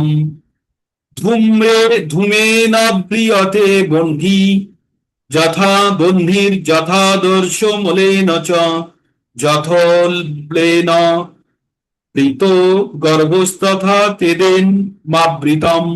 বললেন অগ্নি যেমন ধূমের দ্বারা আবৃত থাকে, দর্পণ যেমন ধুলোর দ্বারা আবৃত থাকে, অথবা গর্ভ যেমন জরায়ুর দ্বারা আবৃত থাকে, তেমনি জীবাত্মা বিভিন্ন মাত্রায় কামের দ্বারা আবৃত হয়ে আছে। আমরা কামের দ্বারা আবৃত হয়ে আছি, তাই আমরা জড় জগতে পচে পচে মরছি। তাই বলছে আমাদের এই কাম কোথায় থাকে। এইবার শুনুন, আমাদের যে কাম কোথায় লুকিয়ে থাকে, কাম আশ্রয়টা নিয়েছে, এই যে কামরূপী ভাইরাস আমাদের মধ্যে ঢুকেছে, কোথায় থাকে কাম? ইন্দ্রিয়াণি মনোবুদ্ধি স্বাধিষ্ঠানম উচ্যতে। কি বলছে? ইন্দ্রিয়াণি মনোবুদ্ধি সাধিষ্ঠানম উচ্যতে ওইটি বিমোহয়োত্তেশ জ্ঞানাবৃত দেহিনাম। বলছে ইন্দ্রিয় সমূহ মন এবং বুদ্ধিতে এই কামের আশ্রয়স্থল। কাম কোথায় থাকে? মন, বুদ্ধি আর ইন্দ্রিয় সমূহের মধ্যে থাকে। কে থাকে? কাম। তাহলে কাম আমাদের প্রধান শত্রু আমরা জেনে গেছি। আর এ কোথায় লুকিয়ে থাকে? আমাদের ইন্দ্রিয়ের মধ্যে লুকিয়ে থাকে, আমাদের মনে লুকিয়ে থাকে, আর বুদ্ধিতে লুকিয়ে থাকে। তাই বলছে কি, তাই ভগবান এবার অর্জুনকে নির্দেশ দিচ্ছে, তসমাৎ তসমাৎ তম ইন্দ্রিয়ানি আদৌ নিয়ম্য ভারতর্ষভ পাপন্নাং প্রজহি হিরণ্যং জ্ঞান বিজ্ঞান নাশনম। অতএব হে ভারত শ্রেষ্ঠ, তুমি প্রথমে ইন্দ্রিয়গুলিকে নিয়ন্ত্রণ করে জ্ঞান বিজ্ঞান নাশক, পাপের প্রধান প্রতীকরূপ এই কামকে বিনাশ করো। এই কাম আমাদের সবকিছু নষ্ট করে দেয়। জ্ঞান বিজ্ঞান যত কিছু আছে, আমাদের ইন্দ্রিয়গুলিকে কাম দখল নিয়ে নেয়, নিয়ে আমাদেরকে অবশ করে দেয়, দিয়ে আমাদেরকে উল্টোপাল্টা কাজ করিয়ে নেয়। তাহলে আমাদেরকে দিয়ে উল্টোপাল্টা কাজকে করাচ্ছে এই কাম। আর কাম কোথা থেকে আসছে? রজগুণ থেকে। আর রজগুণটা কোথায় থেকে উৎপন্ন হয়? প্রকৃতির খাদ্য গ্রহণ এবং সংগ্রহ করা। তাহলে আমাদের আসল জায়গাটা কি? খাদ্য এবং সঙ্গ। এইবার 42 নম্বরে আমরা কি বললাম? এবার আমাদের কে কোন স্তরে আছে, আমাদের ইন্দ্রিয় মন বুদ্ধি কোন স্তরে আছে বলছে, ইন্দ্রিয়ানি পরান্নাহু ইন্দ্রিয়ে তেভ্য পরং মনঃ মনস্তস্তু পরা বুদ্ধির যো বুদ্ধে পরস্তত্তু স। ইন্দ্রিয়ানি পরান্নাহু ইন্দ্রিয়েভ্য পরং মনো মনস্তস্তু পর বুদ্ধির্য বুদ্ধে পর স্তস্তু স। বললেন যে স্থূল আমাদের যে শরীরটা, এই স্থূল শরীরের থেকে ইন্দ্রিয় সমূহ ভালো। আমাদের এই জড় শরীরের থেকে ইন্দ্রিয় সমূহ ভালো। ইন্দ্রিয়ের থেকে মন ভালো, মনের থেকে বুদ্ধি ভালো, আর বুদ্ধির থেকে কে শ্রেষ্ঠ? আত্মা শ্রেষ্ঠ। তাহলে এই জড় শরীরের উপরে হচ্ছে ইন্দ্রিয়, ইন্দ্রিয়ের উপরে হচ্ছে মন, মনের উপরে হচ্ছে বুদ্ধি, আর বুদ্ধির থেকে শ্রেষ্ঠ হচ্ছে আত্মা। এই সিকোয়েন্সটা আপনারা জেনে রাখুন। তারপরে এবার ভগবান কি বললেন, বুদ্ধে পরং বুদ্ধা সংস্তভ্য আত্মনা আত্মনা যোহি শত্রু মহাবাহ কামরূপ দুরাসদম। বললেন হে মহাবীর অর্জুন, নিজেকে এই জড় ইন্দ্রিয় মন এবং বুদ্ধির অতীত জেনে নিশ্চয়াত্মিকা বুদ্ধির দ্বারা মনকে স্থির করো, চিন্ময় শক্তির দ্বারা কামরূপ দুর্জয় শত্রুকে জয় করো। কি বললো? কামরূপ দুর্জয় শত্রুকে জয় করতে গেলে কি করতে বললো?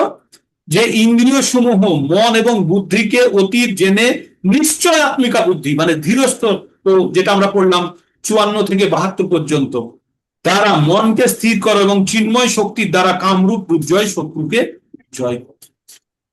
ভগবদ গীতার 3য় অধ্যায়ে আমাদের স্বরূপে আমরা যে পরমেশ্বর ভগবানের নিত্য দাস, আমরা কার দাস? ভগবানের নিত্য দাস। সেই সব সত্য উপলব্ধি করতে পেরে ভগবানের সেবায় নিয়োজিত হবার নির্দেশ দেওয়া হয়েছে। এখানে কি নির্দেশ দিয়েছে? যে আমরা, আমাদের পরিচয় হচ্ছে আমরা ভগবানের নিত্য দাস, আর দাস হয়ে অনিবেশ সেবা করা হচ্ছে দাসের কর্তব্য। তাই সেই সত্য উপলব্ধি করতে পেরে ভগবানের সেবায় নিয়োজিত হওয়ার নির্দেশ দেওয়া আছে। এখানে ভগবান বিশদভাবে বুঝিয়েছেন যে নির্বিশেষ ব্রহ্মে লীন হওয়া জীবনের উদ্দেশ্য নয়। জড় জীবনে আমরা স্বাভাবিকভাবে কাম প্রবৃত্তি এবং জড় প্রকৃতিকে ভোগ করবার প্রবৃত্তি দ্বারাই প্রভাবিত হয়। জড় প্রকৃতির পর আধিপত্য করা এবং জড় প্রকৃতি জড় ইন্দ্রিয় ভোগ করার বাসনায় জীব বদ্ধ জীবেদের চরম শত্রু। তার মানে আমাদের শত্রুকে এই জড় জগৎকে ভোগ করার ইচ্ছা হচ্ছে আমাদের প্রধান শত্রু। তো এই অধ্যায় আমরা পড়া শেষ করলাম। তাহলে আমরা মোটামুটি শেষ হয়ে গেছে অধ্যায়। এবার আমি একটা রিক্যাপ নিয়ে নিই ছোট করে, বলে দিই সামারি কি পড়লাম। অর্জুন ভগবানকে জিজ্ঞেস করলেন যে তুমি কেন আমাকে যুদ্ধ করতে বলছো? তুমি তো বললে বুদ্ধির যোগটাই ভালো, তাহলে কেন আমাকে এই কঠিন কর্মে লিপ্ত করছো? তারপর অর্জুন বললো, তোমার 2 ধরনের কথাতে আমি বিভ্রান্ত হয়ে যাচ্ছি, আমি বুঝতে পারছি না, তুমি ঠিক করে বলো কোনটা ঠিক আমার জন্য। ভগবান তারপরে বললেন যে দুটো, কেউ আত্ম উপলব্ধির দ্বারা চেষ্টা করে, আর কেউ অভিজ্ঞতার দ্বারা চেষ্টা করে, আর কেউ ভক্তিযোগের মাধ্যমে চেষ্টা করে, তাই তো? তারপরে উনি বললেন যে ইন্দ্রিয় সমূহকে, কর্মেন্দ্রিয়কে নিয়ন্ত্রণ করতে হবে। তো কেউ কেউ আছে কর্মেন্দ্রিয়কে নিয়ন্ত্রণ করে কিন্তু মনে মনে চায়, তারা চোর, তারা নিজেদেরকে চোর মতো ভাবতে পারে। তারপরে বললো যে অন্যকে তুমি সাহায্য করতে পারো, যারা কাজ করছে, তারা এত কিছু জানে না কিন্তু তারা কাজ করছে, সকাম কর্ম ভেবেই করছে, তাকে বিচলিত না করে তাকে সাহায্য করতে পারো ধীরে ধীরে। তারপরে সকাম কর্ম সম্বন্ধে বললো, সকাম কর্ম বন্ধনকারী, তাই তুমি কোনো বন্ধনকারী কাজে ফেসো না। তারপরে বললো যে আমরা যজ্ঞ করে আমরা কি পাই, যজ্ঞ করে যে দেবতাদের সঙ্গে আদান প্রদান করে বিধি বিধান করি আমরা, তার জন্য আমরা যেটা পাই সেটা যদি তাকে অর্পণ করে না খাই তাহলে আমরা চোর, আমরা চোর। আর কি বললো, যে যজ্ঞের ফলস্বরূপ আমরা যে অন্নাদি পাচ্ছি সেটি যদি ভগবানকে অর্পণ করে না খাই তাহলে পাপ খাচ্ছি। কি খাচ্ছি? পাপ খাচ্ছি। এবার যজ্ঞ কি? যজ্ঞ বলছে কর্ম থেকে যজ্ঞ, যজ্ঞ থেকে বৃষ্টি, বৃষ্টি থেকে অন্ন, আর অন্ন আমরা গ্রহণ করে জীবন ধারণ করি। আর এই কর্ম কোথায় থেকে উদ্ভব হলো? ভগবানের মুখ থেকে বাণী হলো বেদ, বেদ থেকে হলো কর্মের সংজ্ঞা, আর ওই কর্ম হলো যজ্ঞ, যজ্ঞ থেকে হলো বৃষ্টি, বৃষ্টি থেকে হলো অন্ন, সেই অন্নকে তার মানে ভগবান সরাসরি তার বাণীর মাধ্যমে আমাদেরকে জীবন ধারণের ব্যবস্থা করবেন। এইরকমটা আমরা জানলাম। জানার পরে তারপরে আমরা কি জানলাম, অর্জুন জিজ্ঞেসই করে ফেললো, আচ্ছা কখনো কখনো মনে হয় যে আমার ইচ্ছে নেই, তবু কেউ যেন আমাকে দিয়ে পাপ করিয়ে নিচ্ছে, তাই না? অর্জুন জিজ্ঞেস করলো, তখন ভগবান বললো, অর্জুন বলল, অথ কেন উপযুক্ত হম পাপং চরতি পুরুষ অনাচ্ছন্নপি বাষ্ণব বলাদিব নিয়োজিত। বললো কেউ যেন বলপূর্বক আমাকে এই কাজটি করে নিয়েছে। তখন ভগবান কি বললেন, এগুলো রজগুণের কাম এসো, ক্রোধ এসো, রজগুণের সমদ্ভব, মহাশন মহাপাপম্মা বিদ্যানয়ী বৈদ্যা। তো তুমি একে পরম চরম শত্রু বলে জানবে। আর এই শত্রুরা কোথায় থাকে? আমাদের মন, বুদ্ধি আর ইন্দ্রিয় সমূহের মধ্যে লুকিয়ে থাকে। তাই ভগবান কি বললেন, হে অর্জুন তুমি এক কাজ করো, তুমি এই শত্রুকে দমন করার জন্য, এরা দুষ্পূরণীয়, এদের কোনো ইচ্ছা কখনো অনেক সময় বলে না যে ভোগ করতে করতে ত্যাগ চলে আসবে, অসম্ভব, অসম্ভব। আপনার আগুন জ্বলছে, তার মধ্যে আপনি ঘি ঢালতে থাকুন, তো ঘি ঢালতে থাকুন, কতক্ষণ পরে আগুন নিভবে বলুন আমায়? আগুন নিভবে? আগুনের ইচ্ছা পূরণ হবে ঘি খেয়ে? না। তাই কখনোই কেউ যদি বলে যে ভোগের পরে ত্যাগ আসবে, অসম্ভব। ভোগের ইচ্ছা কন্টিনিউয়াসলি বেড়ে যাবে। আপনার কাছে 10 টাকা থাকলে 12 টাকা তৈরি করার ইচ্ছা হবে, 12 টাকা হলেই 15, 15 হলেই 30, 30 হলেই 100, এই করতে করতে আপনি আম্বানি ফাম্বানি পার করে চলে যাবেন, তবু আপনার ইচ্ছা পূরণ হবে না। আম্বানি রাত্রে ঘুমোতে পারে না, ঘুমের ট্যাবলেট খেয়ে ঘুমোয়। ওর টাকার অভাব না কাল্লান বেডের অভাব, তাই না? সব আছে কিন্তু তাদের শান্তি নেই, কারণ তাদের ইচ্ছা অপূরণীয়, তাদের দুষ্পূরণীয় কাম বাসনা তাদেরকে চালিত করছে। আবার ভালো মানুষও থাকতে পারে, জানা নেই আমাদের। তো এই হচ্ছে ঘটনা। তাহলে আমাদের কামরূপী শত্রুকে আমরা জানলাম, আমাদের প্রধান শত্রুকে কাম। এবার পরবর্তীতে আমরা এই কামকে কিভাবে নিয়ন্ত্রণ করব সেইটা পড়তে থাকবো 6 নম্বর অধ্যায় পর্যন্ত। ঠিক আছে, বোঝা গেল কিছু হলেও? হরে কৃষ্ণ। হ্যাঁ আপনারা আনমিউট করে বলুন, বোঝা গেল কিছুটা হলেও? না না, আমি হ্যাঁ শুধু বোঝা যাচ্ছে। হুম, সংখ্যা কমে গেছে দেখছি, 34 জন ছিল 30 জন হয়ে গেছে।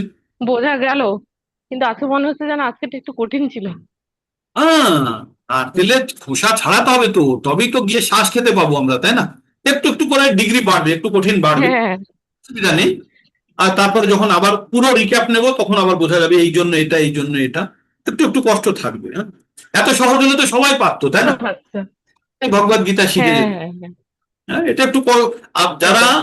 ভগবদ গীতার জ্ঞানের, আমরা যখন রেশিও পড়বো তখন জানবেন যে কারা ভগবদ গীতার জ্ঞান প্রাপ্ত করে। 10 লাখে একজন ভগবানকে তত্ত্বগত ভাবে জানে, 10 লাখে একজন। ভাববেন আপনারা কতখানি ভাগ্যবান। হচ্ছে মনুষ্য নাম সহস্রেশু কশ্চিৎ যততি সিদ্ধয়ে যততি মাপি সিদ্ধ নাম পশ্চিমমান ব্যক্তির। হাজার হাজার মানুষের মধ্যে কেউ একজন ভগবানকে জানার চেষ্টা করে, হাজার হাজারের মধ্যে কেউ, মানে মনে করুন 1000 মানুষের মধ্যে ও কেউ একজন ভগবানকে, এইরকম হাজার হাজার মানুষ যখন জানার চেষ্টা করেছে, এইরকম হাজার হাজারের মধ্যে থেকে কেউ কেউ একজন ভগবানকে তত্ত্বগত ভাবে জানতে পারে। তাহলে কত হলো? 1000 × 1000 মানে 10 লাখ। তো হ্যাঁ একে অত্যন্ত ভাগ্যবান ভাববেন যে এই কঠিন জিনিস অন্তত জানার জন্য, শেখার জন্য আপনারা উৎসাহিত হয়েছেন, তাই না?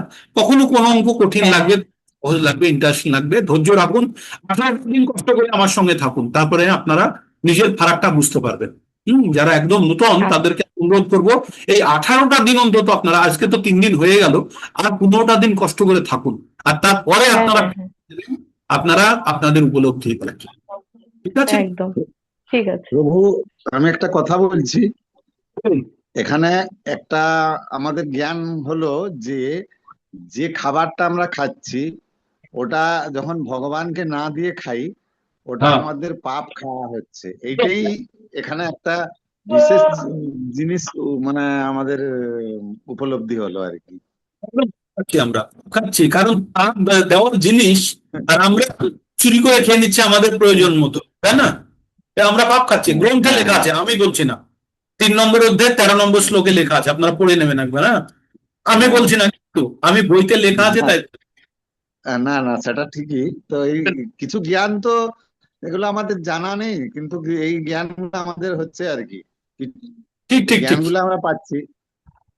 হ্যাঁ, আরো অনেক অনেক জ্ঞানের কথা হবে আমাদের আলোচনার, বাস সঙ্গে থাকুক তাহলে হবে। রেকর্ডিংটা বন্ধ করে দিই, আর তো কিছু বিশেষ নেই। কারো কিছু প্রশ্ন জানার থাকলে জিজ্ঞেস করতে পারেন। আর না, না আবার রেকর্ডিংটা শুনি তারপরে বলবো। আচ্ছা, ঠিক আছে, শুনুন। আজকে আসলে এখানে আমি তো বাসে থাকি, তো রোজ ক্লাসটা আমার বাসের মধ্যেই হয়, তাতেই শুনি হেডফোনে। গাড়ি চালাতে শুনবেন না, অ্যাক্সিডেন্ট অ্যাক্সিডেন্ট না হয়ে প্রভু, যায়। না না, আমি প্রভু বাসে ছিলাম, বাসের রেকর্ডিংটা মধ্যেই থাকি আমি। রেকর্ডিংটা কিভাবে শোনা যাবে? রেকর্ডিংটা ইউটিউবে রেকর্ডিংটা থাকছে তো, কিভাবে শোনা? ইউটিউবে থাকছে। ইউটিউবে আপনি গ্রুপে আছেন তো, ওই তো লিংক যাচ্ছে গ্রুপে, কালকে রেকর্ডিং বলে যেটা এসছে, হ্যাঁ, ওখানে ক্লিক ওইটা করলে ওইটাও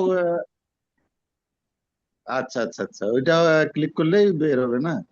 যাবে। আর যদি তো পারেন, যদি ওটা সাবস্ক্রাইব করে দিন, তাহলে ওটা অটোমেটিক নোটিফিকেশন চলে যাবে আপনার কাছে।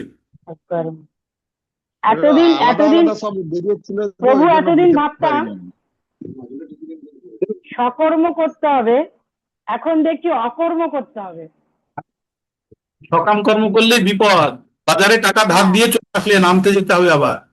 আজ এটা একদম মানে চেঞ্জ হয়ে গেল আমাদের বিচারটা, ভাবনা সোচ, চেঞ্জ হলে ভাবনা।